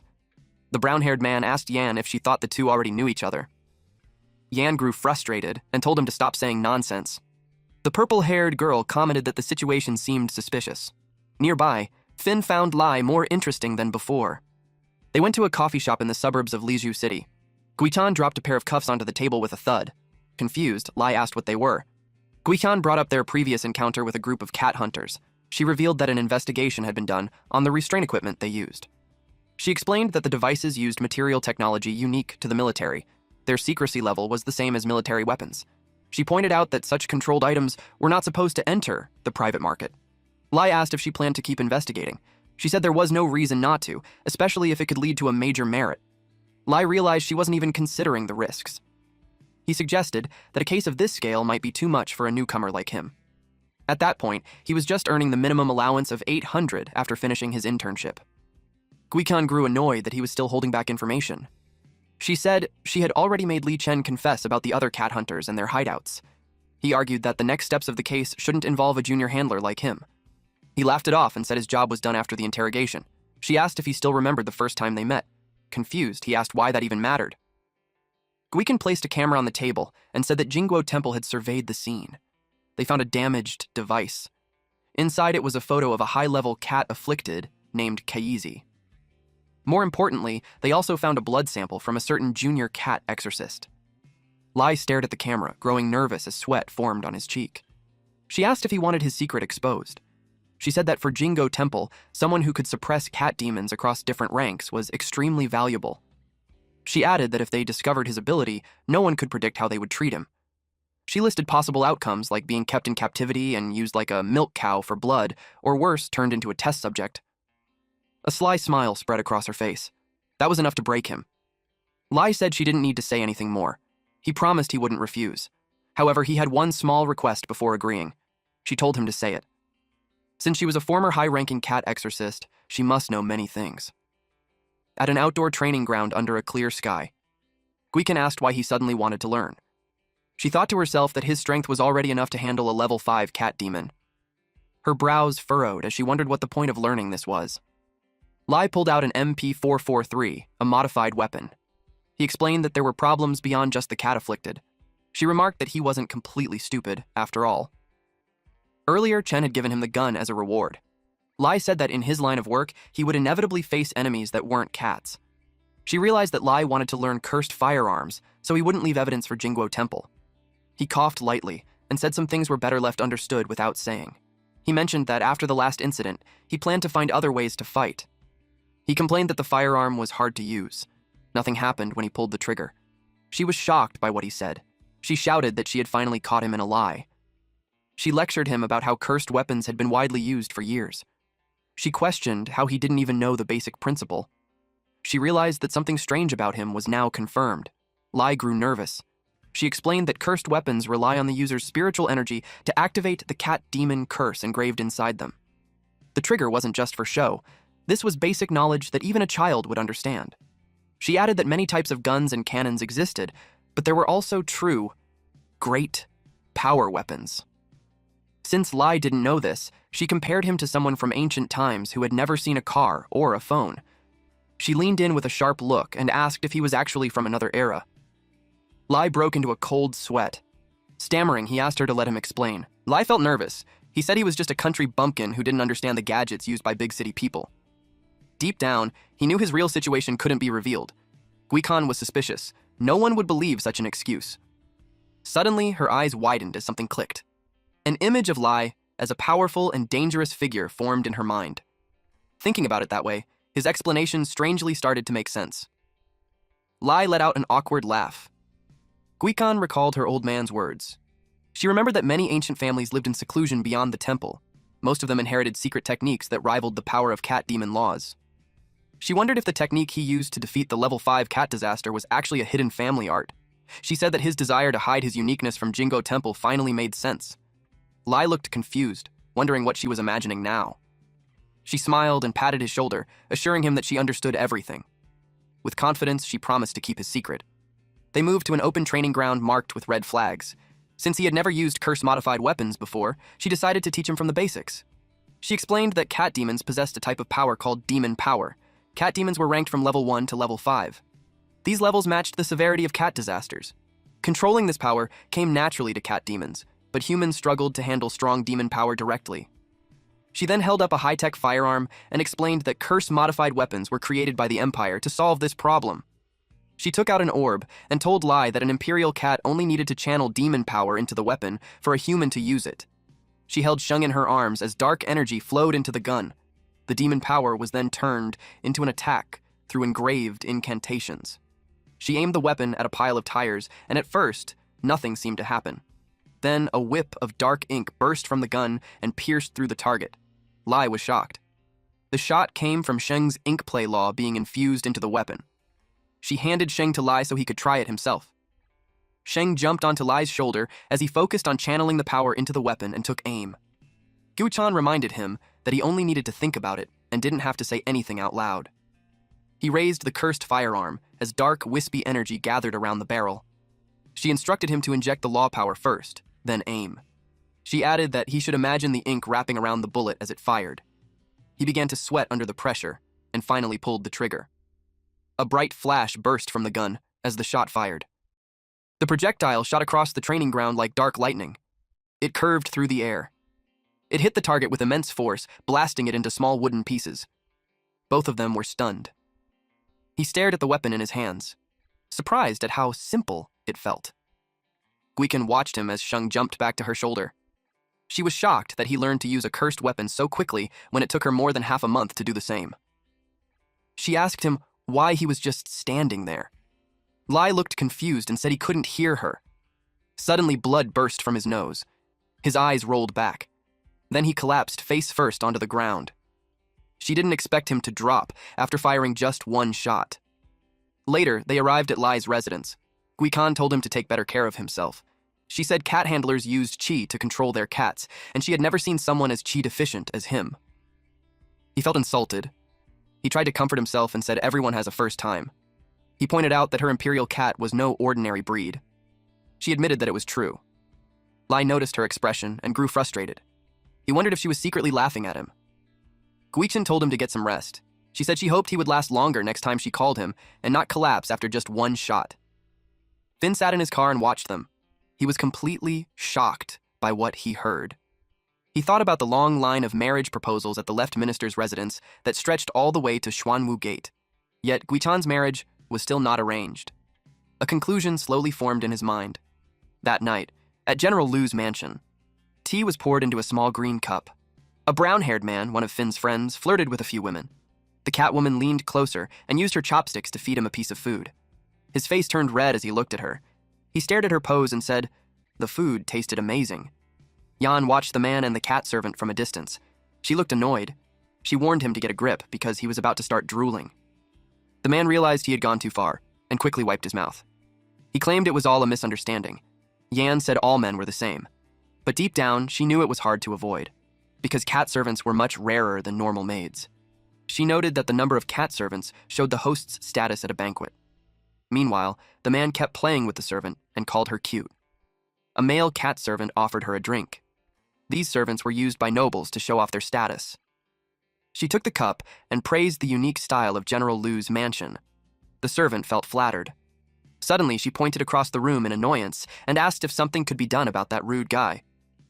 She was talking about Lie, who was loudly slurping his noodles. Lie looked up with food still on his face. She asked if he could at least care about his image. At the head table, a powerful man sat surrounded by cat-eared servants, quietly watching the banquet. She continued, saying that being at the same banquet as Lie was embarrassing. She frowned in confusion when he grabbed a whole chicken, and kept eating. He said the host hadn't complained, so she had no right to tell him what to do. He reminded her he wasn't eating her family's food. Jan snapped at him and told him not to push his luck. At the head of the long table, a young man leaned in and whispered something to General Lu. After the brief exchange, the general stood up and left the banquet. Jan claimed that even General Lu couldn't stand Lie's behavior anymore. The purple-haired woman tried to calm everyone down. She said it was a small matter and not worth arguing over. Jan wasn't convinced and asked if she was sure. The purple-haired woman explained that the general left because someone in the mansion was seriously ill, so he wasn't in the mood to stay at the banquet. At another table, Finn asked if the sick person was an elder. The purple-haired woman explained that the patient was an old comrade from her father's time in the army. Since the patient was a cat demon, it was hard to find a suitable doctor. Finn understood. He pointed out that humans and cats followed different paths, so very few doctors studied how to treat cat demons. The purple-haired woman said her father had heard of a divine doctor named Lee in the palace. This doctor specialized in such cases and had treated priests at Jingo Temple. However, all attempts to visit him had failed. Yan asked if she meant the imperial physician, Li Zhao. The purple-haired woman was surprised and asked if she knew him. With a nervous smile, Yan revealed that Uncle Li had been kidnapped by her brother not long ago. He was taken to their house just to drink. The purple-haired woman stood up in shock. She asked if they should ask Governor Zhou to step in and help. Yan said there was no need to bother him. She bragged that her own influence carried more weight than her brother's. An elderly man with white hair and a monocle arrived at the residence. It was the divine Dr. Li. The purple-haired woman begged him to treat the patient and said they would be forever grateful. Dr. Li looked at Yan with clear annoyance. He asked if she hadn't dragged him there just to drink tea and sober up.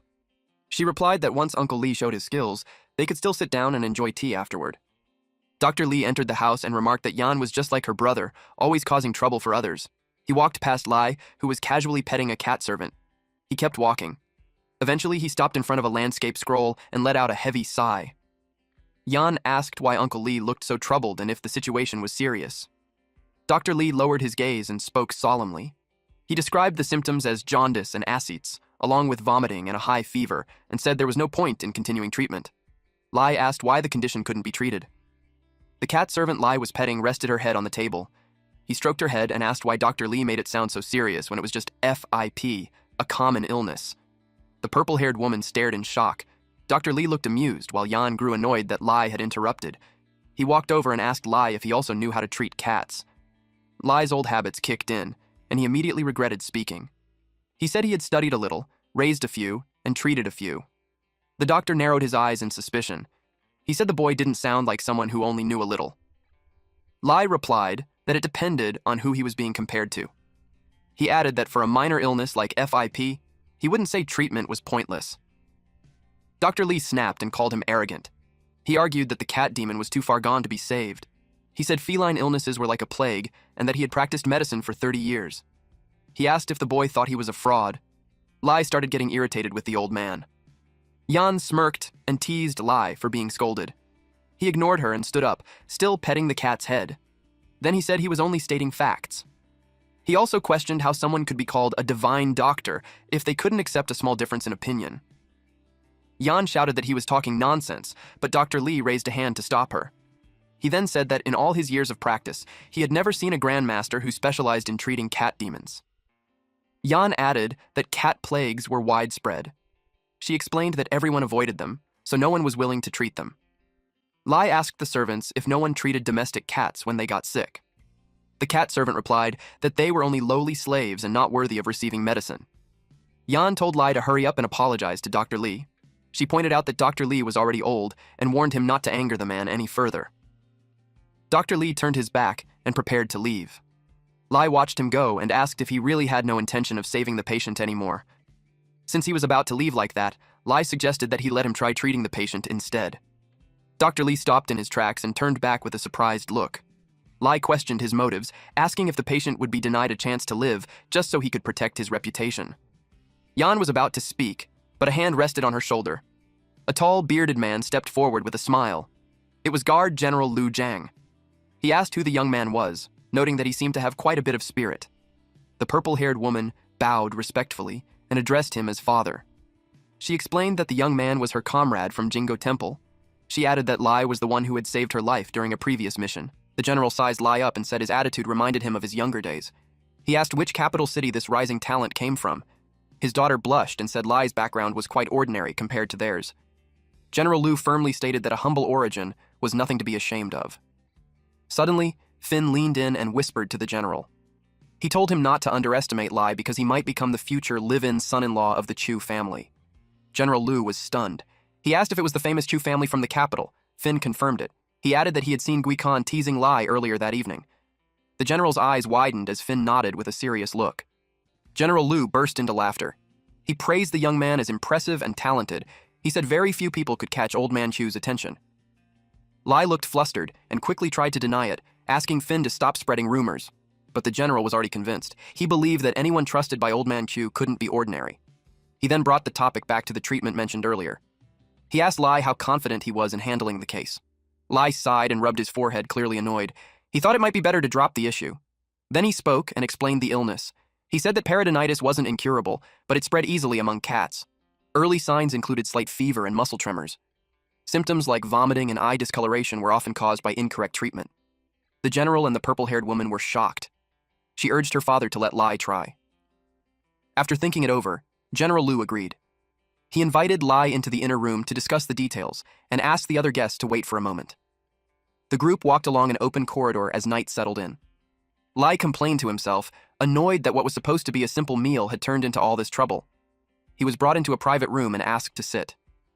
The purple-haired woman poured tea as the mood grew serious.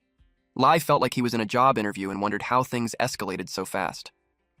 General Lu revealed that the patient was actually a cat demon who had gone through life and death with him, so he had to be careful.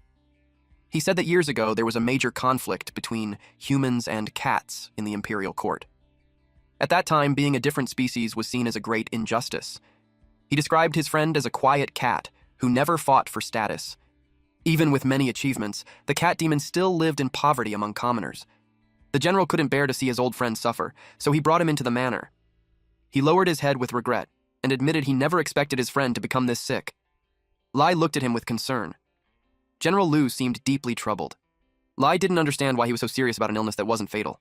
He suggested they stop wasting time talking and asked to see the patient right away. His sudden confidence surprised both the general and his daughter. General Lu solemnly entrusted his old comrade's life to the young man. Lie assured him it was just an infectious disease. He then listed the medicines needed and asked someone to buy them. The general called out to his daughter, the purple-haired woman, Jin, and told her to go to the medicine storehouse immediately. He urged her to hurry and not waste time. She gave a confident nod and said she would go right away. The moon rose high over the quiet manor, and the stars shone brightly in the night sky.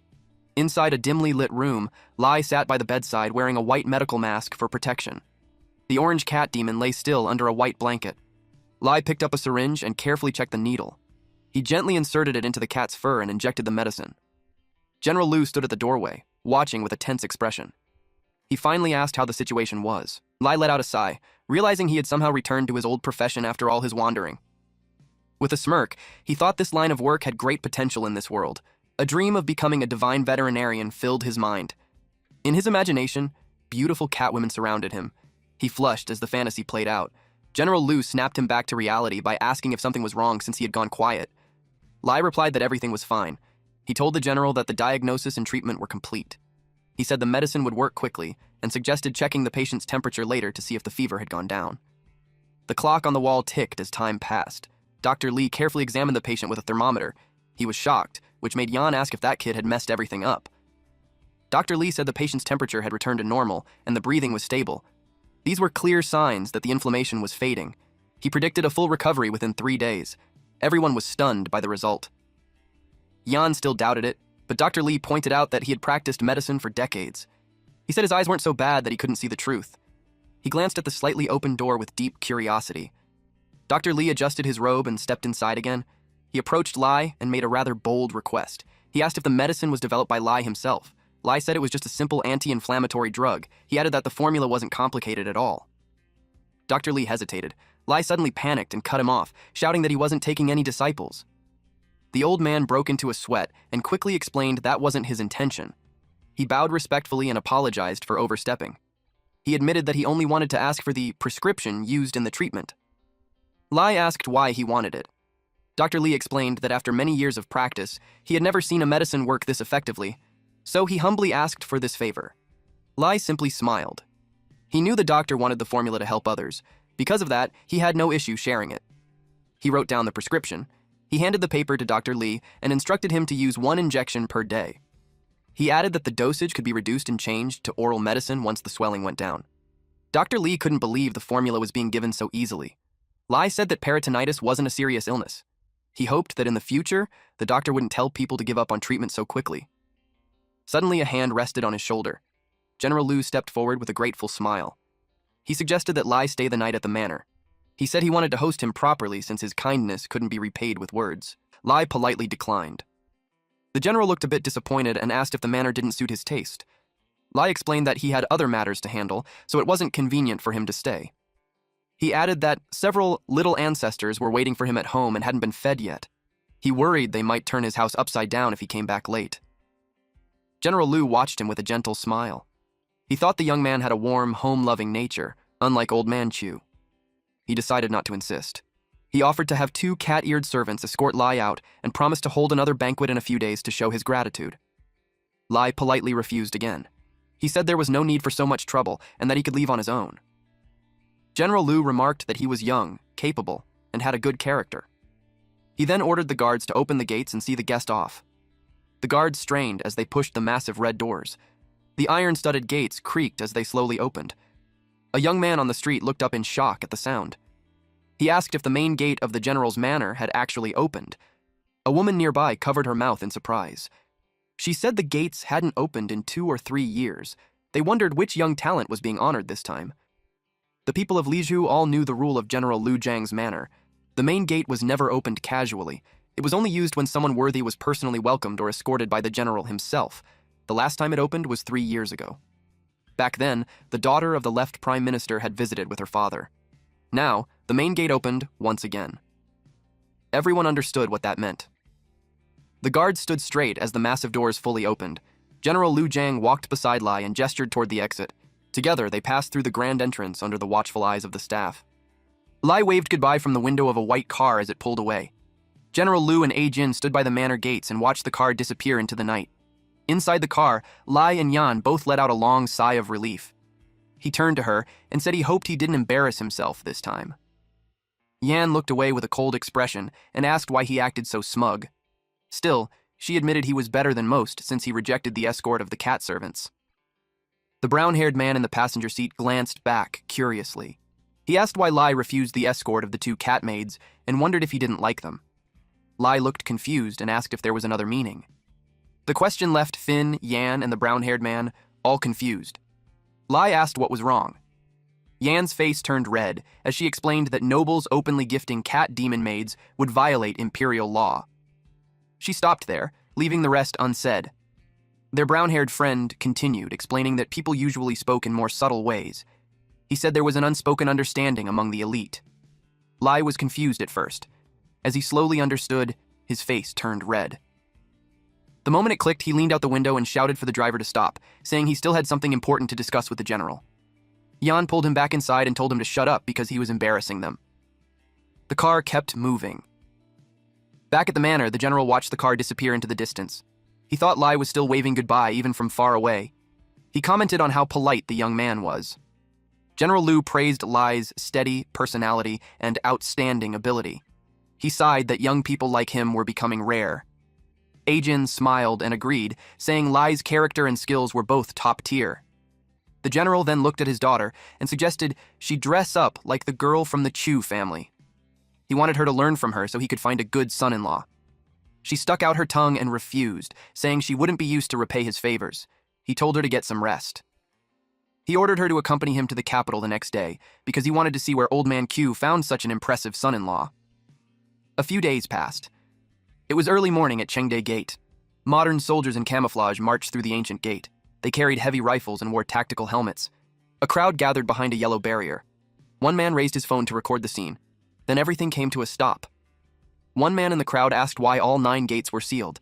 He wondered if something major was happening. Another person behind him was surprised that he didn't know.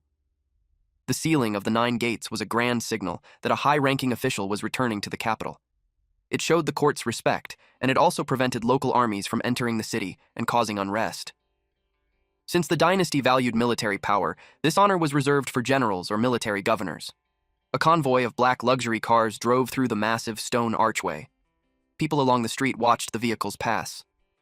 Ajin sat inside one of the cars with her father. She asked how they should arrange their visit to the capital. General Lu decided they would go to the left chancellor's manor first to visit an old friend. She was surprised by this and asked about the situation at the palace. He brushed off the urgency of palace matters. He said they would visit Old Man Q first. The motorcade arrived at the left chancellor's manor. Inside, a man with long dark hair and glasses sat on a wooden chair, quietly reading a book. The left chancellor kept reading his book as he asked General Lu why he came. It was strange to visit at the end of the year when affairs were so complicated. A female cat servant stepped forward and offered tea. The chancellor dismissed her with a quiet gesture. General Lu sat down and poured himself some tea. He teased his old friend about his grumpy face and said it was no wonder his daughter avoided him. The chancellor asked if he had come all the way from Lizhu just to scold him. The general said the scolding was just a bonus. That made the chancellor put down his book and ask what he really wanted. He found it amusing that the empire's great General Lu actually needed something from him. General Lu said it wasn't a big deal. He just wanted to know where his son-in-law came from. Then he joked that the young man was far better than the old man. Not only did this son-in-law perform well at Jingo Temple, but his medical skills were also incredible. That made him a rare talent. The chancellor looked up in complete confusion when he heard the words, son-in-law. General Lu went on to explain that his personal guard, Xu Nan, had been critically ill, but a prescription from this young man had pulled him back from death. Even the divine physician Li Zhao was so impressed that he almost wanted to take the boy as his master. The chancellor stayed silent as he tried to figure out which son-in-law he was talking about. General Lu said he wasn't an ungrateful man. Since he had received such help from the left chancellor's side, he would return the favor any time if needed. The chancellor's expression darkened. He remembered his daughter's excuses about wanting to become a senior cat master and refusing an arranged marriage. Now it seemed she had been hiding something else. General Lu then asked when the wedding between the two young people would take place. He even requested an invitation. Old Man Chu slowly looked up with a cold expression. He said his dear daughter should be asked about such matters. General Lu felt the sudden pressure in the room and realized something was wrong. He quickly stood up and said his goodbyes. He made an excuse about needing to return to the imperial palace and tried to leave before things got worse. But Chancellor Q placed a hand on his shoulder and told him to stay right there. Nervously, the general asked if there was something else. Old Man Q leaned in with a dangerous grin and demanded a proper explanation about this son-in-law. At the same time, at a warehouse in the Liju suburbs, sunlight streamed through the dusty roof. Inside, Lai felt a chill. A bad feeling crept over him as a hand covered his face. Guikan pinned him against the wall. She told him to shut up and move his hand, threatening to make his bad feeling come true. He reminded her that he never asked her to squeeze into such a tight space. He brought up that it was her idea. She told him to stay quiet because someone was coming. They hid together as footsteps echoed nearby. Outside, several men carried wooden crates across the warehouse floor. One of them complained about moving again so soon after settling in. The leader kicked him for talking too much. A nervous worker tried to calm the boss and said they were just curious since they had only just arrived. The worker asked if the threat came from Jingguo Temple. The boss confirmed it and told everyone to behave. He warned them that if they got caught, their own boss would crush them in prison. Suddenly, a loud noise echoed through the warehouse. They stopped working and looked around. One worker asked where the sound came from. It came from a large metal shipping container. Muffled voices echoed from inside the dark space. Gikan angrily asked where Lai was reaching. He apologized and said his phone was under her. She told him to grab it quickly. He complained that the space was too tight and he couldn't move. The workers went silent and stared at the container. A hand pushed open the heavy door with a sharp creak. The boss stepped forward first to check inside. 2 people were in the shipping container. Lai and Guikan were stuck in an awkward, intimate position, which made the workers freeze, and a few even got nosebleeds. Lai gave an awkward smile and tried to explain that he just needed to take a call. As he answered the phone, Guikan kicked the blonde man aside. Ajin's voice came through, warning him that things had gone wrong on her end. At the other end of the call, Ajin relaxed in a bubble bath. She held the phone to her ear and listened to the chaos. She asked what all the noise was about. Back to the scene. A mob of angry men chased after them. Lai shouted into the phone, telling Ajin to stop messing around. Geeson shot him a look and told him to focus and run. The hallway ahead was blocked. 2 muscular men stood there with rifles. Lai asked if they were really going to charge through gunfire. Guikan told him to do whatever he wanted. She refused to die before becoming a senior cat master. They reached a pair of windows on opposite sides. Both of them suggested splitting up at the same time. They exchanged a quick nod and agreed. Gunfire filled the hallway with smoke and flying shells. Guisan leaped toward one side while Lai sprinted toward the other. They shouted that they'd meet later as they dodged the bullets. Chaos broke out as the armed men accidentally fired at each other. Lai saw Guikan dive out the window. He shouted that he'd wait for her downstairs. He stayed behind to distract the pursuers and glanced back with concern. Guisan had planned to sneak in and gather evidence, but things had gone out of control. Now she could only hope for the best. Lai climbed out of a high window to escape. He dropped into a narrow alley, only to find a group waiting for him. A group of grinning thugs blocked the exit. A green-haired man rested a wooden bat on his shoulder and said he had been waiting for him. Sweat formed on Lai's face. The thugs closed in, surrounding him. They said this was their territory and made it clear he wouldn't leave easily. Lai muttered that they were like ghosts that just wouldn't go away. He reached into his pocket and gripped a small object. Then he threw it at them. The group flinched as it flew through the air. One of them shouted for everyone to get out of the way. Another wondered if it was Lai's cat. The green-haired leader shouted for everyone to move aside. He stepped forward to intercept the projectile, and it landed on the ground with a soft splat. It turned out to be a steamed bun stuffed with green herbs. They all froze in confusion. One man muttered that it looked like a leek bun. The leader realized he had been played. His face turned red with anger. He shouted for everyone to chase and kill the intruder. Lai turned and ran. Lai sprinted through the narrow alley. He knew no one would step in to help at a time like this, and even if he summoned Hoyo, they still wouldn't be a match for them. Hoyo spoke from his pocket and dared him to let her try. He shouted at her not to even think about it. He kept running as armed thugs chased him through the streets. He turned left. He had only been an imperial cat handler for half a month, but he had already learned a few things. Cat demons were physically stronger than humans, but they weren't invincible. He knew they could still be killed by cold weapons and firearms. Fighting fully armed humans wasn't easy, even for a demon. In the end, a cat demon's true strength came from their laws. The problem was that with his current chi, he could only use Hoyo's law once at most. He quickly judged whether he could take them all out in a single attack. One of the pursuers shouted that the situation wasn't good because there was too much cover. The green-haired leader ordered his men to split up. He planned to cut Lai off and force him into an open area. He told the others to call backup and clear a path toward the auditorium. Lai kept running. but every turn was blocked, forcing him to change direction again and again. Then he saw an opening ahead. He burst through a set of doors and stepped into a wide, empty space. It was the auditorium. Heavy footsteps echoed behind him. The green-haired leader pointed out that there was nowhere to hide now. The thugs surrounded Lie and blocked every exit. They told him there was no escape. A dark smile spread across the leader's face as he waited to see where Lie would run. He ordered Lie to kneel and beg for mercy if he wanted a few last words. Lie stayed calm. He asked if they thought they had the advantage, just because this was their territory. He agreed that an open space was perfect for shooting, but then he asked if they had considered one important detail. The leader frowned, confused by his confidence. Lie gave them a piece of advice. He told them to check their intel before making a plan. He raised a glowing silk cage and called out Ho-Yo's name. Ho-Yo stepped out from the light. Lie told them that choosing a home ground was fair.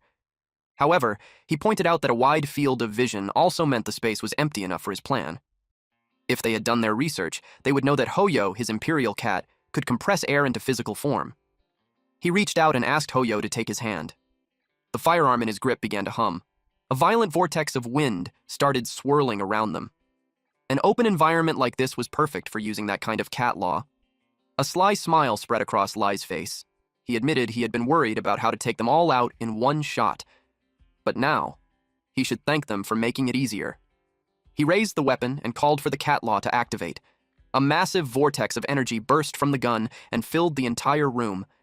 The green-haired thug realized the danger and pointed in panic. He shouted for everyone to stop him, but it was already too late. Blinding light flooded the auditorium and blasted everything away. Our boy just used cat law air pressure shockwave. Energy burst outward in jagged waves. It blasted chairs and even the piano across the room. Even Lie lost his footing from the force. He fell to the ground. Blood spilled from his nose and mouth. Ho-Yo praised him, saying he was very clever. She helped him back up. Lie said it was a shame the enemies weren't cat demons. It would have been much easier. Suddenly, someone raised a gun. Ho-Yo was hit in the side. Lie froze in shock. It was the green-haired thug. He cursed and shouted that he almost fell for the trick. Lie gritted his teeth. He realized the last attack didn't have enough power to finish them off. The green-haired man aimed his gun at him. Lie reached into his pocket. He had no choice but to use it now. The thug frowned in confusion. The green-haired leader pressed the gun to Lie's head and demanded he hand over the object. He threatened him again, tightening his grip on the weapon. Lie calmly said it was just a leak bun and told him not to be nervous. A smirk formed on Lie's face as he asked if he was sure he wanted it. The thug got angry and shouted at him to stop lying and hand it over. Lie gave it to him. Then suddenly he said goodbye, grabbed Ho-Yo, and ran for the exit. The thug stood there, confused. Gunshots rang out as they chased after him. The green-haired leader glanced down at what he was holding. A faint ticking sound echoed. Fear spread across his face as he realized what it was. In the next second, a massive explosion ripped through the theater. Blinding light and debris blasted in every direction. The explosion could be seen from far away. Smoke rose high above the buildings. Keegan heard the blast and wondered what happened. She was getting impatient waiting for Lie. She stood on a sports field with the enemies already restrained in her cat's ink. A moment later, an officer approached Gukon and handed her a list of evidence and suspects. She frowned and asked why the results were far less than expected. The officer explained that a massive explosion had occurred near the warehouse, destroying most of the supplies. She signed the document and told him to bring it back to the temple. Then she turned and scolded Lie for the mess he caused. Guikan was so annoyed that she even brought up Kaisi. Lie explained that he was forced into a situation where cat law was useless, so he had to rely on the incantation grenades given by the temple earlier. He didn't expect them to be that powerful.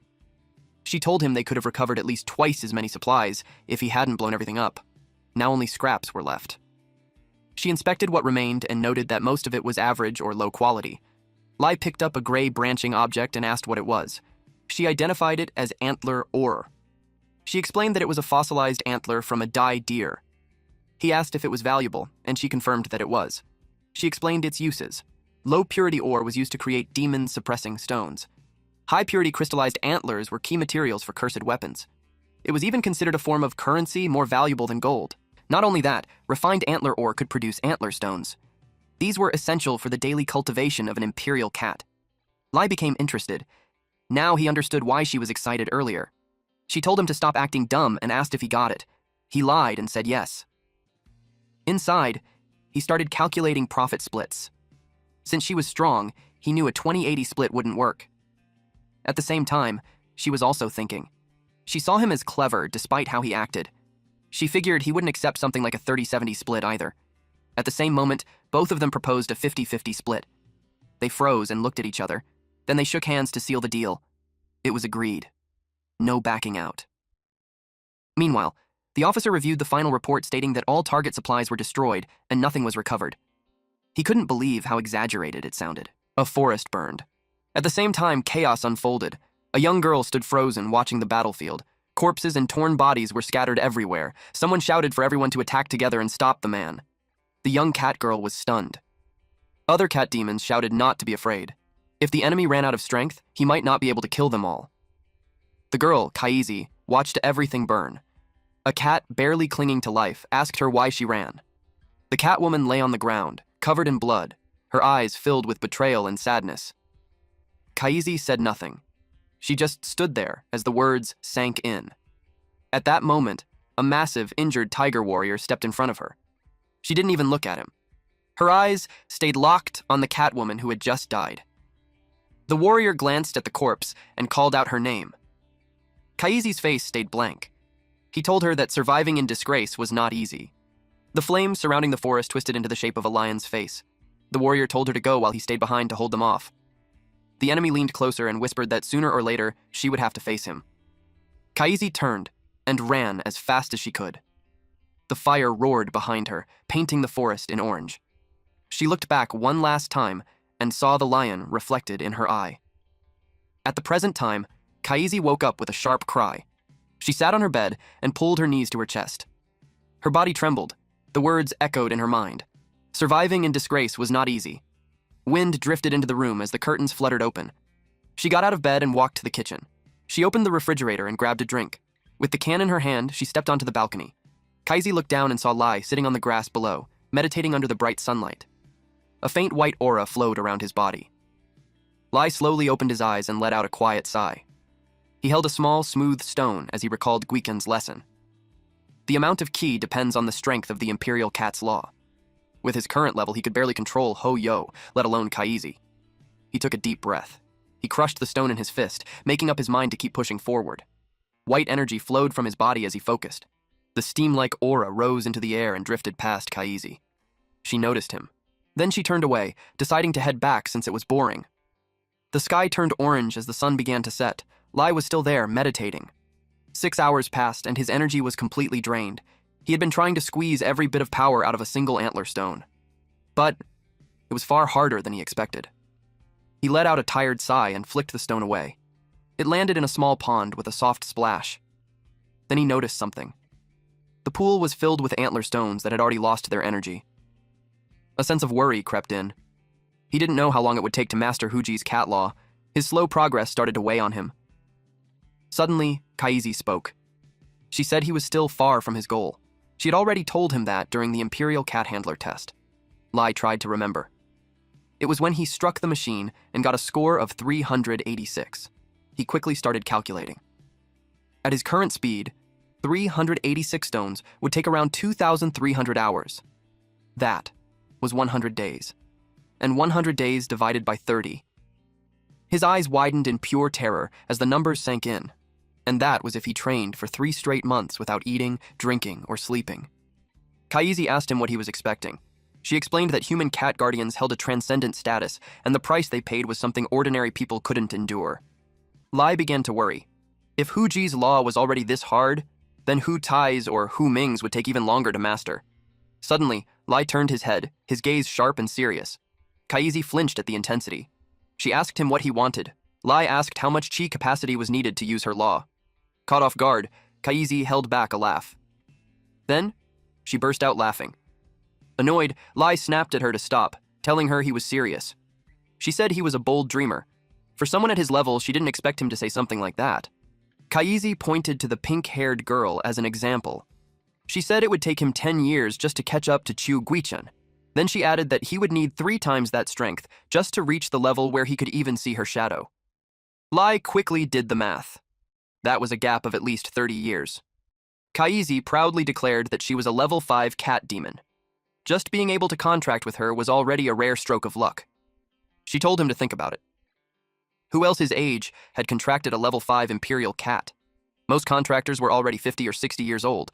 With a guardian like her, she said, entering the court as a minister or becoming a general commanding 3 armies would no longer be difficult. Lie let out a quiet sigh. He said he had no interest in any of that. He turned his back on her. Kaisi watched as he started fiddling with something. Curious, she leaned closer and asked what he was looking at. He said it was nothing. Just an old photo. The phone screen lit up, showing a picture of Lie surrounded by a group of happy cats. Kaisi's blue eyes widened as she stared at it. Lie said that in the past or the present, those cats were no different from family to him. He explained that in his hometown, picking up stray fur balls and bringing them home meant taking responsibility. Kaisi quietly listened. She wondered out loud if cats there weren't used for money, labor, or fighting. Lie froze, clearly horrified. He said no. Then he added that the way humans and cats lived here felt completely wrong to him. He told her that the salary of a junior cat handler was barely enough. Feeding 9 cats was already a struggle, so she better hope he could pass the intermediate assessment within half a year. He mentioned that intermediate cat guardians lived much more comfortably.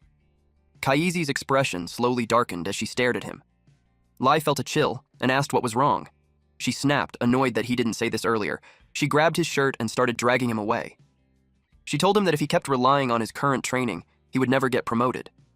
Lie protested, telling her to wait since he had just finished training. Night fell over the city. Neon lights flickered on, filling the streets with color. A cat walked through a narrow alley. He approached a building and stepped into a quiet office. Behind a glass partition, a clerk called out that it was number 8's turn. A cat stepped forward. His hands were wrapped in white bandages. The clerk asked if he needed a loan, labor dispatch, or a legal identity. When the man stayed silent, the clerk looked up at him. The man leaned forward and placed a stained card on the desk. He said he wanted to make an appointment with the boss. He told the clerk to pass along a message. Brother Chen was away, and he had business with him. In a blood-stained boxing ring, an orange cat demon threw a heavy punch at his gray opponent. The gray fighter crashed onto the mat, already battered. The crowd roared. Some shouted for the orange cat to finish him, while others begged the gray fighter to fight back. High above the arena, a man sat in a dark VIP lounge. He let out a satisfied laugh. His bet had paid off. Around him, the crowd was consumed by greed and anger.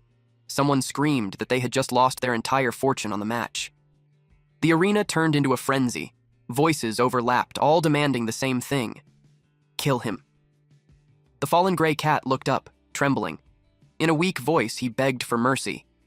The orange cat's eyes watered. He stood over his opponent, fists clenched tight. Then he glanced toward the VIP section. In the shadows, the man watched with a twisted grin, waiting. The orange cat gritted his teeth. He pinned the gray fighter down and started punching again and again. The crowd erupted in cheers. At that moment, another cat stepped into the VIP lounge. He trembled as soon as he entered. His eyes fell on a horrifying sight, a limbless cat being used as a chair by the man. The man, Baji, asked why he had come. Then his tone shifted. He asked where Li Chen was. Baji stuttered, trying to speak about Brother Chen. But before he could form a proper sentence, the man reminded him how well he had always treated them. Baji shrank under the pressure as the man's presence filled the room. The man stood up and placed a hand on Baji's shoulder. He asked if Chen thought he wasn't worth seeing anymore. Baji quickly denied it, trembling even harder. He said they would never forget the boss's kindness. Chen had just made a huge mistake and was too ashamed to show his face. The man's expression darkened. He said they both knew a huge mistake had been made. He reminded Baji of everything he had given them. Back when Chen was nothing more than a thug fighting in underground matches, the boss had given him everything. Errands, men, money. He even handed him control of an entire block. And this was how he was repaid. Baji gasped and begged the boss not to misunderstand. He said Chen promised he would explain everything. The man's expression snapped. He hurled a stack of papers straight at Baji. He roared, asking what exactly Chen thought he could explain. Could he explain provoking high-ranking officials of the empire? Could he explain kidnapping the female members of a general's family? Or the factory that had been entrusted to him, now reduced to ruins, with all the Dailu horns completely looted? And on top of that, those street cat idiots. Suddenly, the boss grabbed Baji by the throat. The boy choked out a desperate plea for mercy. The man's anger only grew. He reminded him that manpower was supposed to be recruited, yet Chen chose to target Cat Street instead. With a flick of his hand, Baji was thrown to the floor. The red-haired man calmly lit a cigar. He asked what they were even good for besides causing problems. He reminded Baji that he had fed them, sheltered them, and yet all they did was bring him more trouble. The man leaned closer, a cruel smile spreading across his face. He asked if they really thought he didn't already have enough problems. Then he slammed his foot down. Baji screamed as blood burst from his mouth, his chest crushed under the weight. The red-haired man stared down at him, eyes wide and almost manic. Then, he slowly stepped back.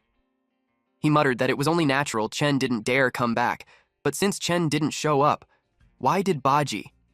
Baji knelt on the floor, coughing weakly. He whispered that Brother Chen just wanted one more chance. The boss cut him off. Baji slowly lifted his head, only to be kicked in the face. He was sent flying, crashing into the wall with a heavy thud. The man grabbed him by the ear, making Baji scream in agony. He asked what gave Chen the right to ask for another chance. Was it because of Baji, a filthy hybrid? Without hesitation, the red-haired man pressed the burning tip of his cigar into Baji's chest. The boy screamed as his flesh sizzled. The man let go and straightened up. He asked if Baji even knew Chen's biggest mistake. Barely conscious, Baji muttered that he didn't know.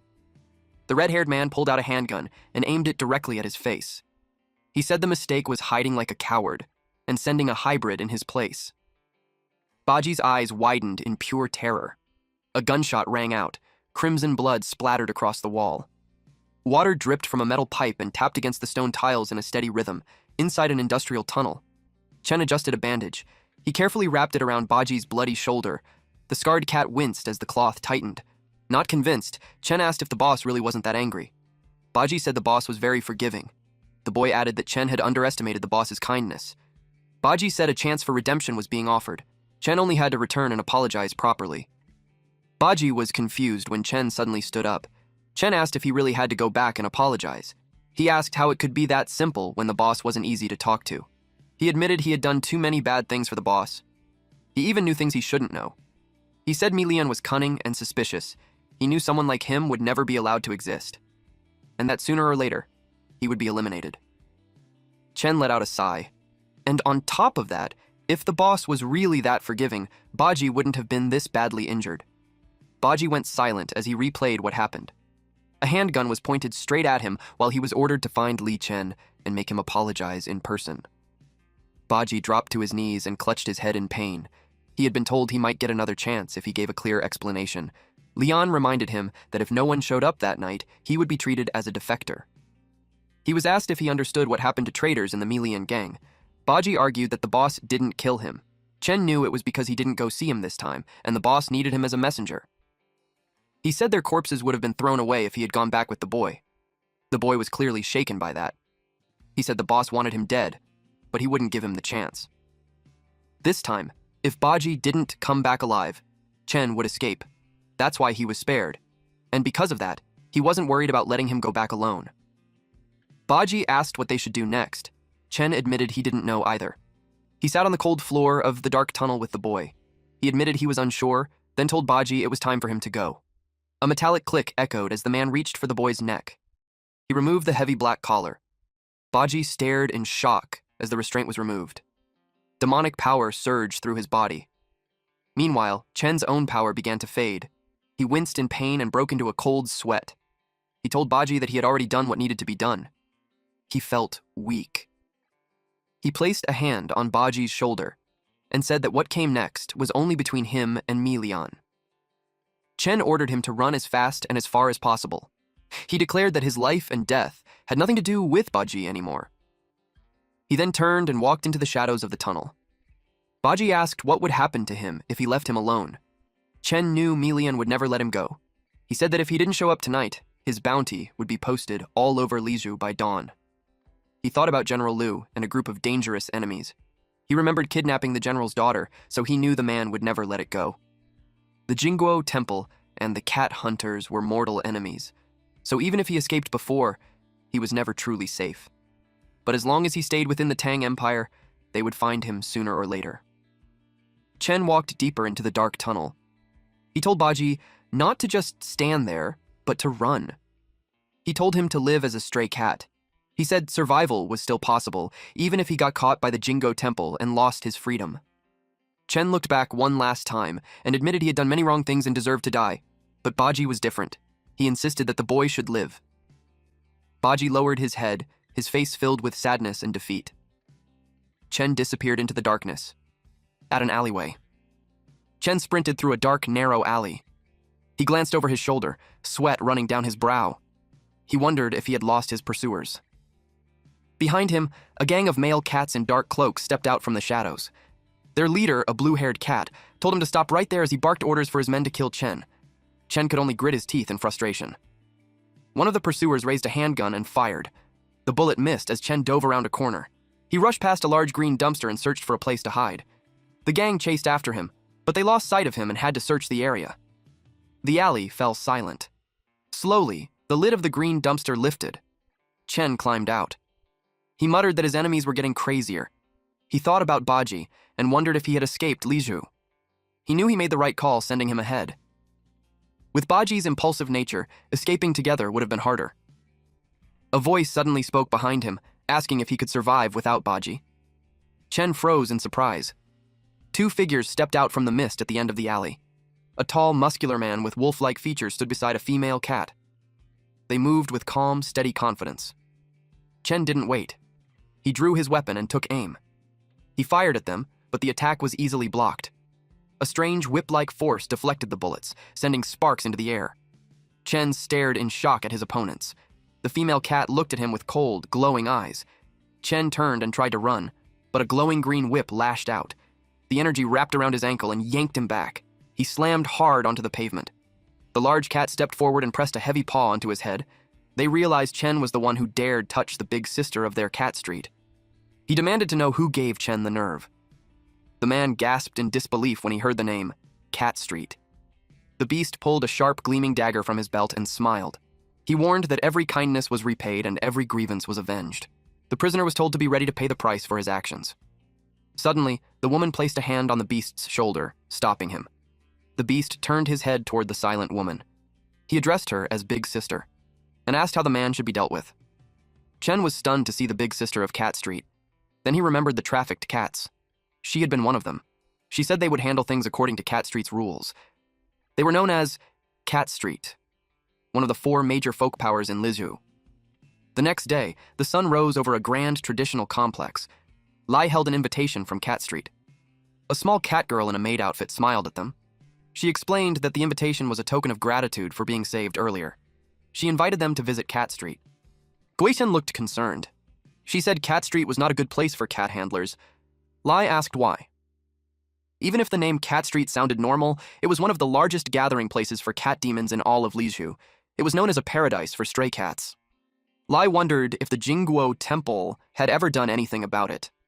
Guikan said every chief of the temple had considered an investigation.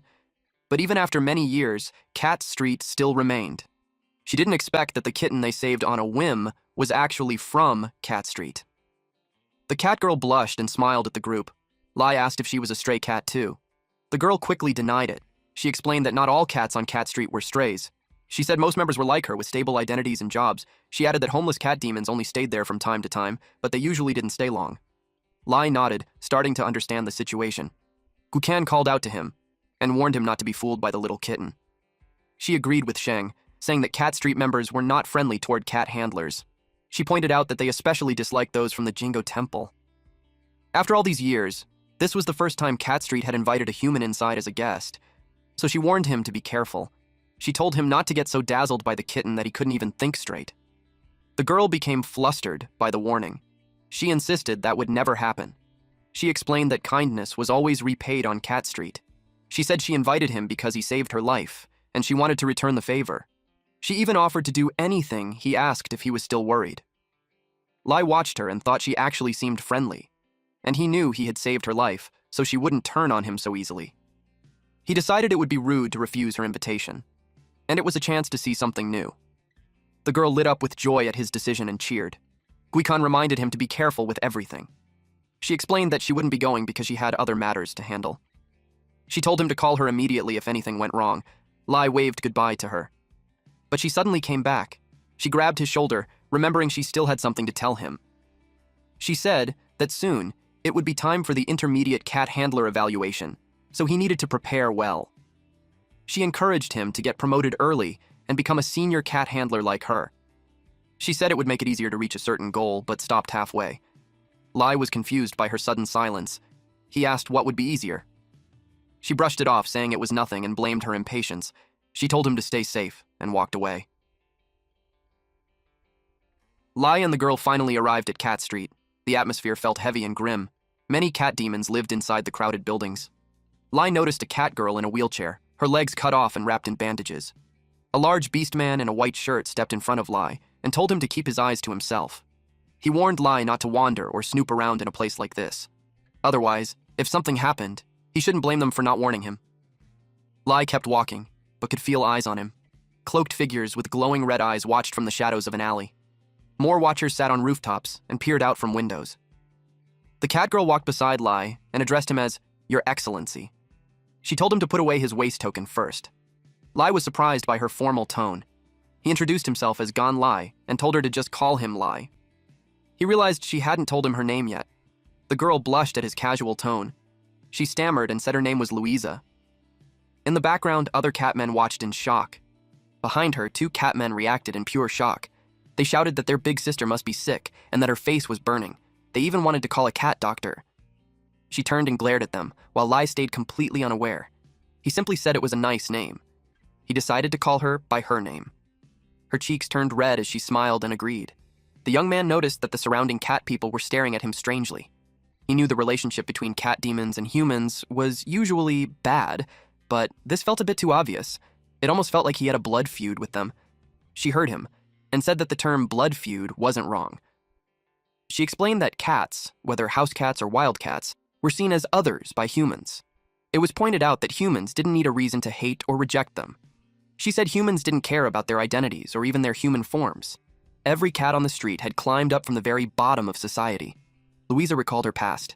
She was seen washing piles of dirty dishes while catmen ran through a city in flames.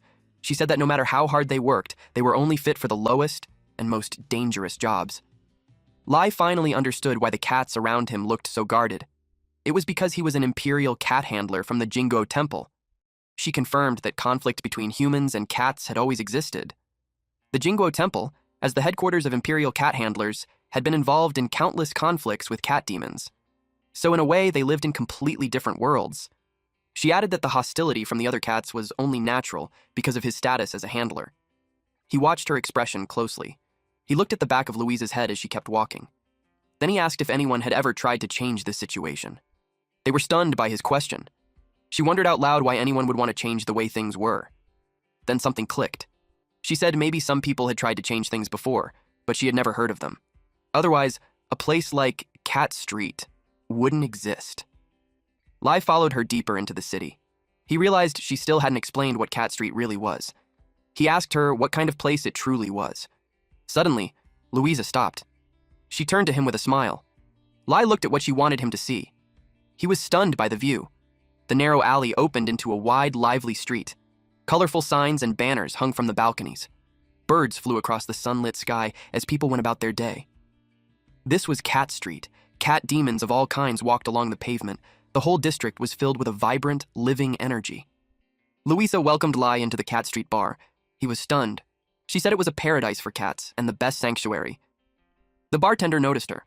Other cats lit up when they saw her and called her Big Sis. She told Lie that all cats, whether good or bad, could find their own way of life there. Lie was impressed to see that everyone around him was a cat. A waiter opened the door for her, but he stopped Lie, since he was human. She told the waiter to let him in because he was someone their father, specifically, wanted to meet. The catman stepped aside and allowed Lie to enter.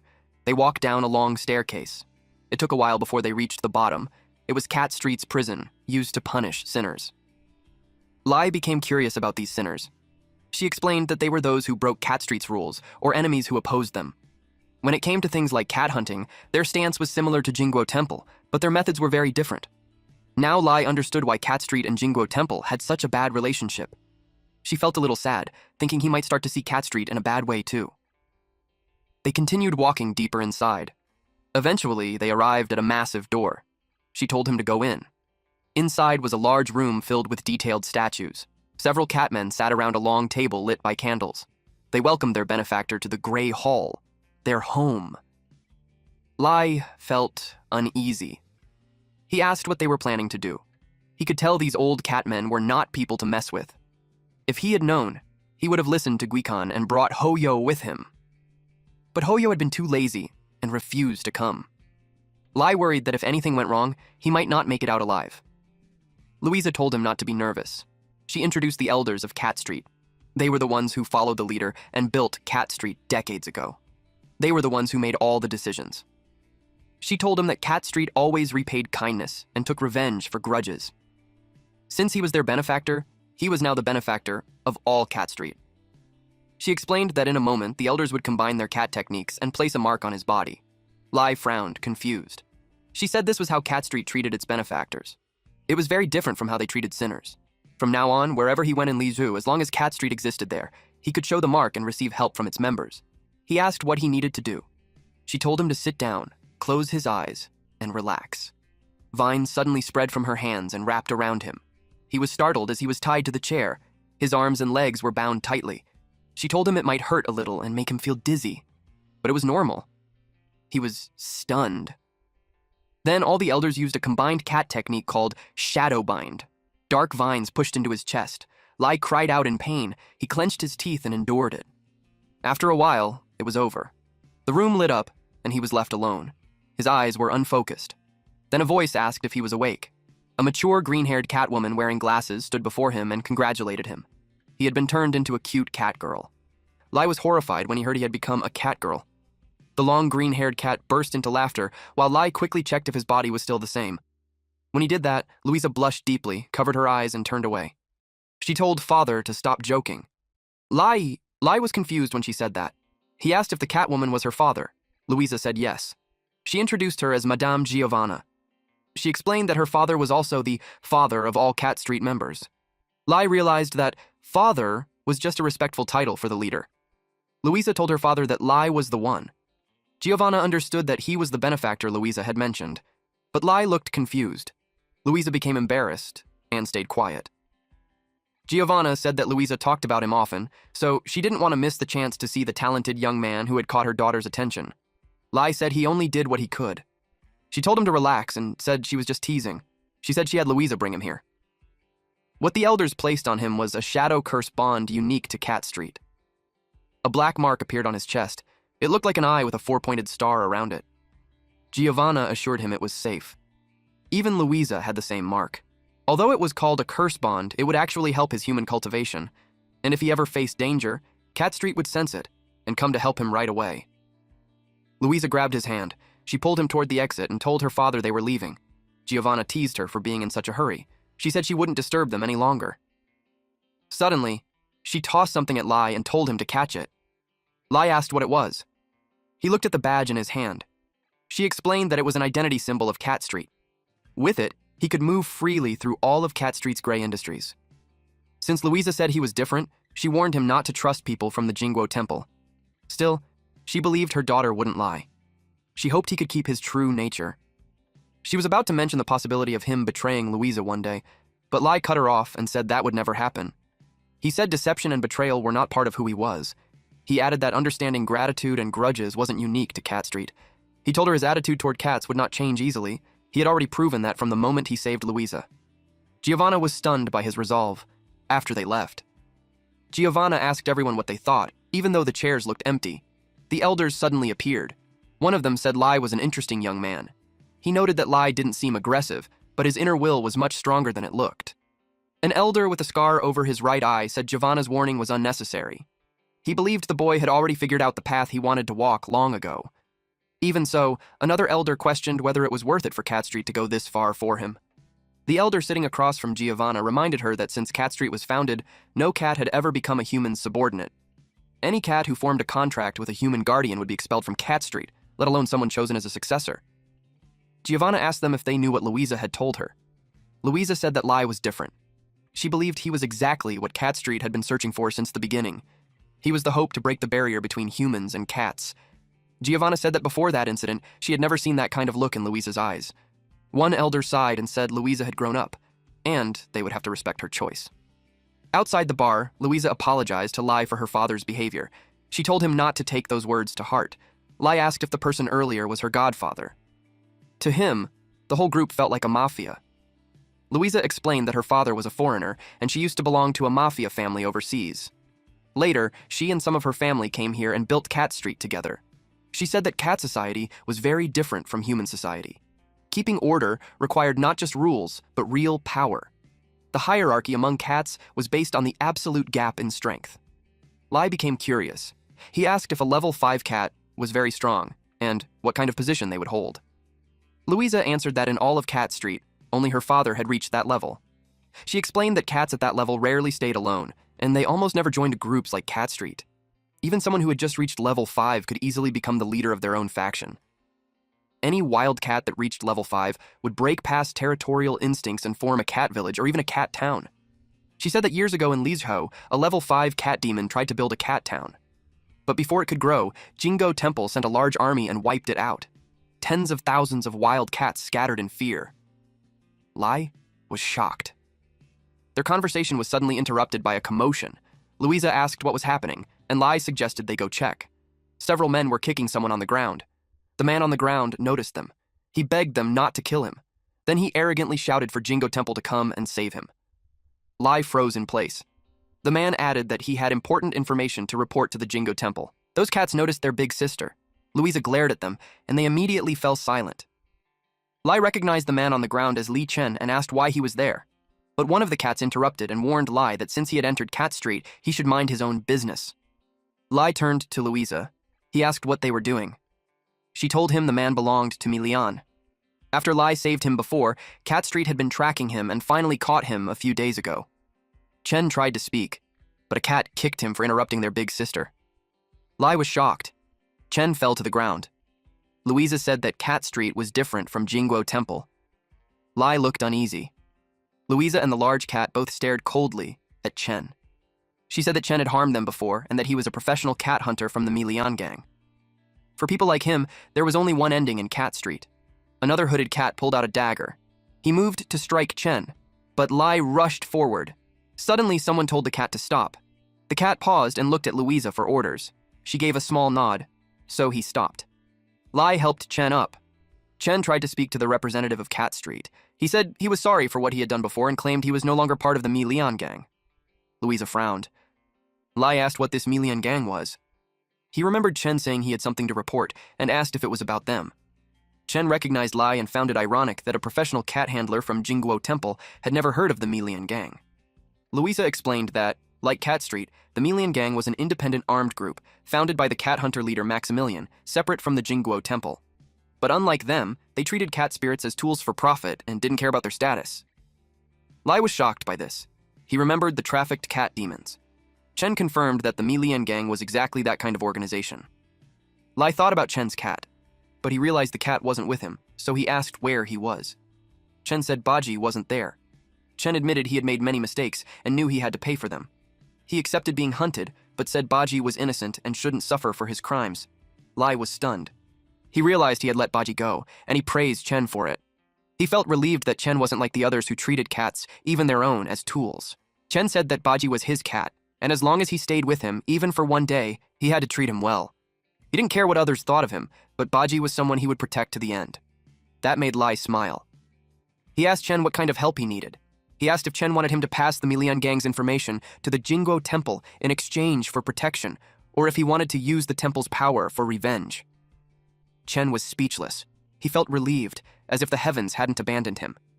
He knew he should have died long ago, but there were still things he needed to settle. He also knew that the Jinguo Temple strictly controlled the illegal capture and enslavement of cat spirits, and that made it the perfect choice. Meanwhile, in another setting, Geekin received a call while soaking in a bathtub. She asked Lie why he was calling so late. His answer shocked her so much that she slipped under the water. He told her he had found the locations of 4 large illegal antler stone processing plants, along with a weapon factory that had enslaved over 1,000 wildcats. The scale was too big for him to handle alone, so he asked for her help.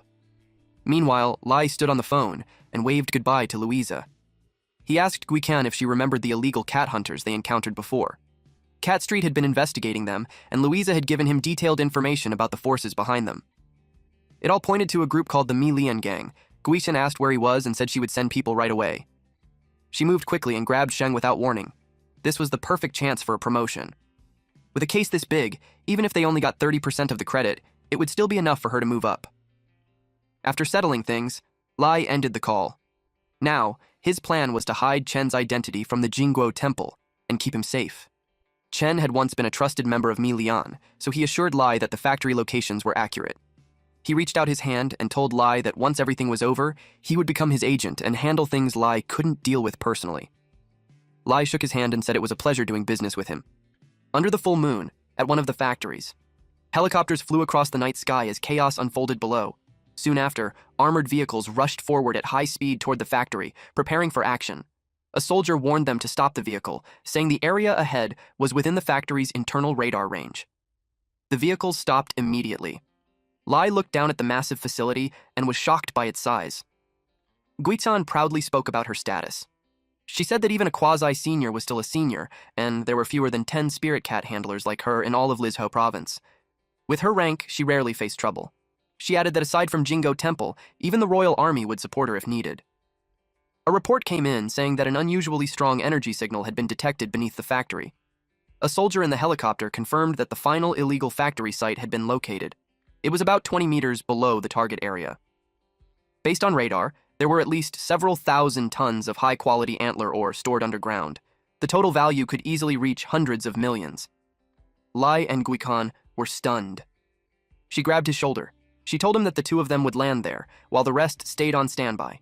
She planned to enter the combat zone from the ground. But Lai refused and tried to persuade her that there was no need to rush. He suggested landing first and making a plan. But before he could finish, she grabbed him. She jumped. He screamed as they fell through the air. Meanwhile, someone far away zoomed in on a cat. One of the cats sensed something and turned in their direction. The cat, named Batel, was asked by his companion if something was wrong. He said it was nothing. Finn adjusted his position. He wondered what kind of person could feel his gaze from that far away. Suddenly, a hand tapped his shoulder. It was his friends. They startled him, looking half asleep like zombies, which made sense since he called them in the middle of the night. He said they would talk once they arrived. Yan asked who he meant. He replied that there was no one else. Then he saw figures falling from the sky. Guiken landed smoothly. Everyone was shocked to see her. She didn't expect Lai to call the others as well. But when they looked at Lai, they saw him bent over, throwing up beside a tree. Yan complained that this was the person Finn had been talking about. Lai was still dizzy from the fall. Finn became serious and asked what exactly was buried under that factory. He didn't expect Lai to ask for help and also bring Guiken along. Lai said he would keep it brief. He explained that the gang they had taken down before had a base beneath the abandoned factory. He added that the leader was Mi Lian. Ajin was startled when she heard the name. Finn asked if she knew him and if he was someone important. She hesitated for a moment. Then she said he wasn't just anyone. If Lai was telling the truth, then Mi Lian was the founder of the Mi Lian Gang, the largest underground force in Lizhou. He had ruled the underworld there for 20 years. Finn and the others were shaken. Since they weren't from Lizhou, they couldn't fully grasp it. But for her, Mi Lian was a name she had heard since she was a child. He was once wanted in an international spirit cat trafficking case. It was said that at the time, a special grade spirit cat user from Jingguo Temple took the case and fought him alone. After 3 days and nights, the man returned empty-handed, and the case was dropped. Later, that same expert had to rest for half a year because of his injuries. Everyone was stunned. A special grade spirit cat user was someone who controlled a level 5 spirit cat, and yet someone like that had been injured by a criminal like Mi Lian. But what shocked them even more was they had been called out in the middle of the night to deal with someone like him. Guisen told them not to lose confidence. They would strike in the early hours when everyone was asleep.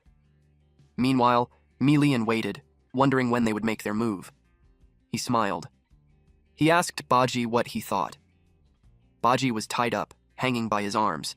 His body was covered in wounds. At the factory. It was a quiet night. The cat workers kept working. A large cat walked around, making them uneasy. The large cat entered a room. He reported to the boss that the goods had already been delivered. In at most 30 minutes, their men on the perimeter would be ready for combat. Mi Lian called them a bunch of idiots. He said they must think he was easy to deal with. He added that, if it were that simple, he would have died at the hands of those Jingguo Temple dogs long ago. Batel noticed something. He turned to Baji. Milian asked how the stock in the factory was being prepared, along with the gift he had arranged. Patel said everything was ready. The truly valuable shipments had already been moved out, leaving only low-grade stock behind as bait. Once the intruders made their move, they would seal the perimeter and wipe them out completely. Milian smiled, excited to give them a game they would never forget. If Chen won the gamble, then at worst, he would just lose a few factories. But if Chen lost, Baji would die. Bombs were attached to the pole where he was hanging. Since Chen liked to act righteous, Milian was curious to see what choice he would make this time. Meanwhile, Guiken and the others ran through the forest. She went over the plan one last time. They had clear objectives. The first and main goal was to infiltrate the factory and find Milian. The second was to seal all possible exits and assist the main Jingguo temple force in capturing the Milian gang. Along the way, they would also rescue the stray cats being illegally enslaved. She was about to continue when Yan interrupted, asking if they were also supposed to stop Milian from escaping. Lai stepped in and clarified that their top priority was to protect themselves and the Imperial cats. After all, based on Ajin's information, if the enemy truly had a level 5 royal cat, the situation would be extremely dangerous. Inside, he felt uneasy. He was worried that things could spiral out of control. Back then, Kaisi had warned him not to use his ability carelessly in front of others, especially not in front of people from the Jingguo temple. He had asked her why. Even though she didn't fully understand how his power worked, she knew one thing: his blood was completely different from normal humans. It carried a terrifying force that made all cat demons tremble. If the Jingguo temple discovered that, he could end up as a test subject. At that moment, Lai pulled out his dagger. Guiken told everyone to stay alert since the factory lights were off. Yan guessed that the thugs had already gone back to rest. Lai smiled, realizing Chen hadn't lied. Between 4 a.m. and 7 a.m., there was a high chance the gang would be resting. Team 1, made up of Yan and Ajin, was told to move out half an hour before the main attack. Their job was to sneak into the factory, locate the stolen hawk deer antler goods, and gather information about the layout. Team 2 consisted of Finn and a brown-haired teammate. They would leave at the same time as Team 1 and guard the 2 entrances. Once the main attack began, they would guide Jingguo Temple forces inside and help suppress any resistance. Team 3 was Guitan and Lai. Their mission was to start the final assault, create chaos, open chances for the other teams, and hold off any high-level enemies until reinforcements arrived. Finn looked uneasy and asked if their backup could be trusted. Lai told him not to worry. Earlier, he talked to Louisa about what Chen had said. She grabbed his hand. She assured him that if the information was confirmed, Cat Street would help as well. Lai believed her. 60 minutes until the general offensive begins. A car sped through the road. It was Chen. After making a turn, he stopped the car. He stepped out and looked at the factory from a distance. He took out his phone. He saw a message from Lai, telling him not to worry because everything would be settled soon. Jingguo Temple had even sent out their elites. Lai had even attached a confident photo of himself, but Chen still looked uneasy. Suddenly, he received a call from a royal cat operator, Datang Lizhou Yitong. His face turned serious. He answered the call. The voice on the other end said they had a message from Milian. Chen grew angry. He had already reported the infiltration that night, yet they were still asking for more. They warned him that if he didn't want to lose his imperial cat, he had better stay quiet. He was told not to reveal anything about the factory to those people. Then he received a photo. It showed Baji tied up, with Milian holding a dagger beside him. Chen's face turned pale. He rushed back into his car and sped off. Meanwhile, inside the factory passage, Yan and Ajin moved carefully, but Yan accidentally kicked a small pebble. They froze. The pebble hit a metal pipe with a loud sound. At once, someone called out, asking who was there. A man shined a flashlight in their direction. There was no one in sight, but he felt something was off. He and his partner searched the area. They found nothing, since Yan and Ajin were clinging to the ceiling. They felt uneasy, but eventually left. Ajin nodded to Yan, signaling it was safe. She created small platforms so they could step down quietly. They reached the ground. Yan told her to wait. She used a technique called seeking scent. She focused deeply. Her aura spread through the factory. Then she confirmed that the 2 guards had already moved far away. Yan knew they couldn't keep going like that. She asked how long they had been inside. Ajin said it had been 20 minutes, and they had already mapped most of the area near the factory entrance. But when it came to the location of the Dailu antlers, their instruments showed strong energy signals all around them. Yet they still couldn't find the warehouse where the goods were stored. Yan thought about it. Jin suggested going back to the processing workshop entrance and following some workers to find the hidden goods. Yan rejected the idea. There were less than 10 minutes left before the main attack. She said they should first send the mapped data to Lie and the others outside to make sure the assault would go smoothly. As for the stolen goods, she planned to go deeper after sending the message. With her technique, scent search, there was no way they wouldn't find thousands of tons of antler stone. Jin agreed with the plan. They continued moving forward. Suddenly, Yan sensed something behind them. She turned around confused when she saw Lie. She asked what he was doing there, but he suddenly rushed forward and attacked them. Meanwhile, in the forest, Guikan was asleep. Lie told her that her phone was ringing. He shook her awake, saying that Yan and the others had sent a message. She jolted awake, wiped her drool, and checked the message. It was good news. They had successfully gathered intel near the factory entrance. She asked Lie if he remembered their mission. He said yes. They would lead the assault, break into the factory first, draw out the enemy's strongest fighters, and stall them as long as possible. He had Hu Tai, Hu Ning, and Ho Yo with him, so he believed things would go smoothly. Kaisi had told him to bring them along, even if he couldn't fully control them yet. And if everything went wrong, he still had a secret move, but he had no idea what she meant. Guikan asked why he was zoning out, then told him to get ready. She blew a whistle, and a sharp sound echoed. In an instant, the helicopters surged forward. All units were mobilized. Meanwhile, inside the factory, a few men were busy on their phones. One of them asked if the other heard something. His friend said he didn't. They looked outside, but it was too dark to see what was making the noise. Then they saw a flare. Soldiers began to move. The man quickly hit the alarm to warn everyone about the attack. Sirens blared across the factory. Milian had already been waiting for them. Finn guided Guikan on where to go. She rode on her ink while carrying Lie behind her. She spotted a target. Without hesitation, she activated her technique, cat magic, steel and ink play, ink shot isolated mountain.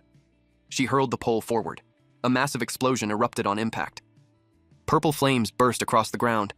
Several thugs were caught in the blast. Lie was stunned by her attack. Then something caught his eye. More thugs were rushing toward them. Guichen said they were overestimating themselves. The next moment, those men were taken down with headshots. Guichen told Lie not to worry and to leave everything to her. She used Sheng's cat law and formed a whip made of ink. She swung it. The whip split into small ink bullets. The thugs had no idea what hit them. Once struck, ink ropes wrapped around their bodies. They struggled and groaned as they were fully bound. Lie was impressed, but he still felt useless. She told him to stop thinking like that and hold on tight. She wrapped an ink rope around his chest. Then she dashed forward, dragging him along. Lie was shocked by how sudden it was, but she said speed was everything in battle and they couldn't let the enemies escape. She told everyone to keep up. They rushed into the factory. Lie took down the guards inside with precise shots. He noticed that the rendezvous point they had set with Yan and the others was nearby. Gikan confirmed it and told him to check the comms since they might reach out. She warned him to stay alert, as this place looked like the enemy's main hideout. Meanwhile, Milian watched everything on a screen. His target had arrived. Apparently, Yan and Jin were already injured and restrained. A fake Lie sat beside Milian. She realized that someone could actually disguise himself as Lie. Her eyes shifted to Batel, standing behind Milian.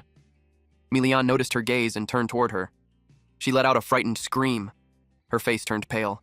She was terrified of Milian and his cat. Milian scoffed. He called out to Batel, expecting him to already know what to do. Batel replied that he understood. Yan grew curious.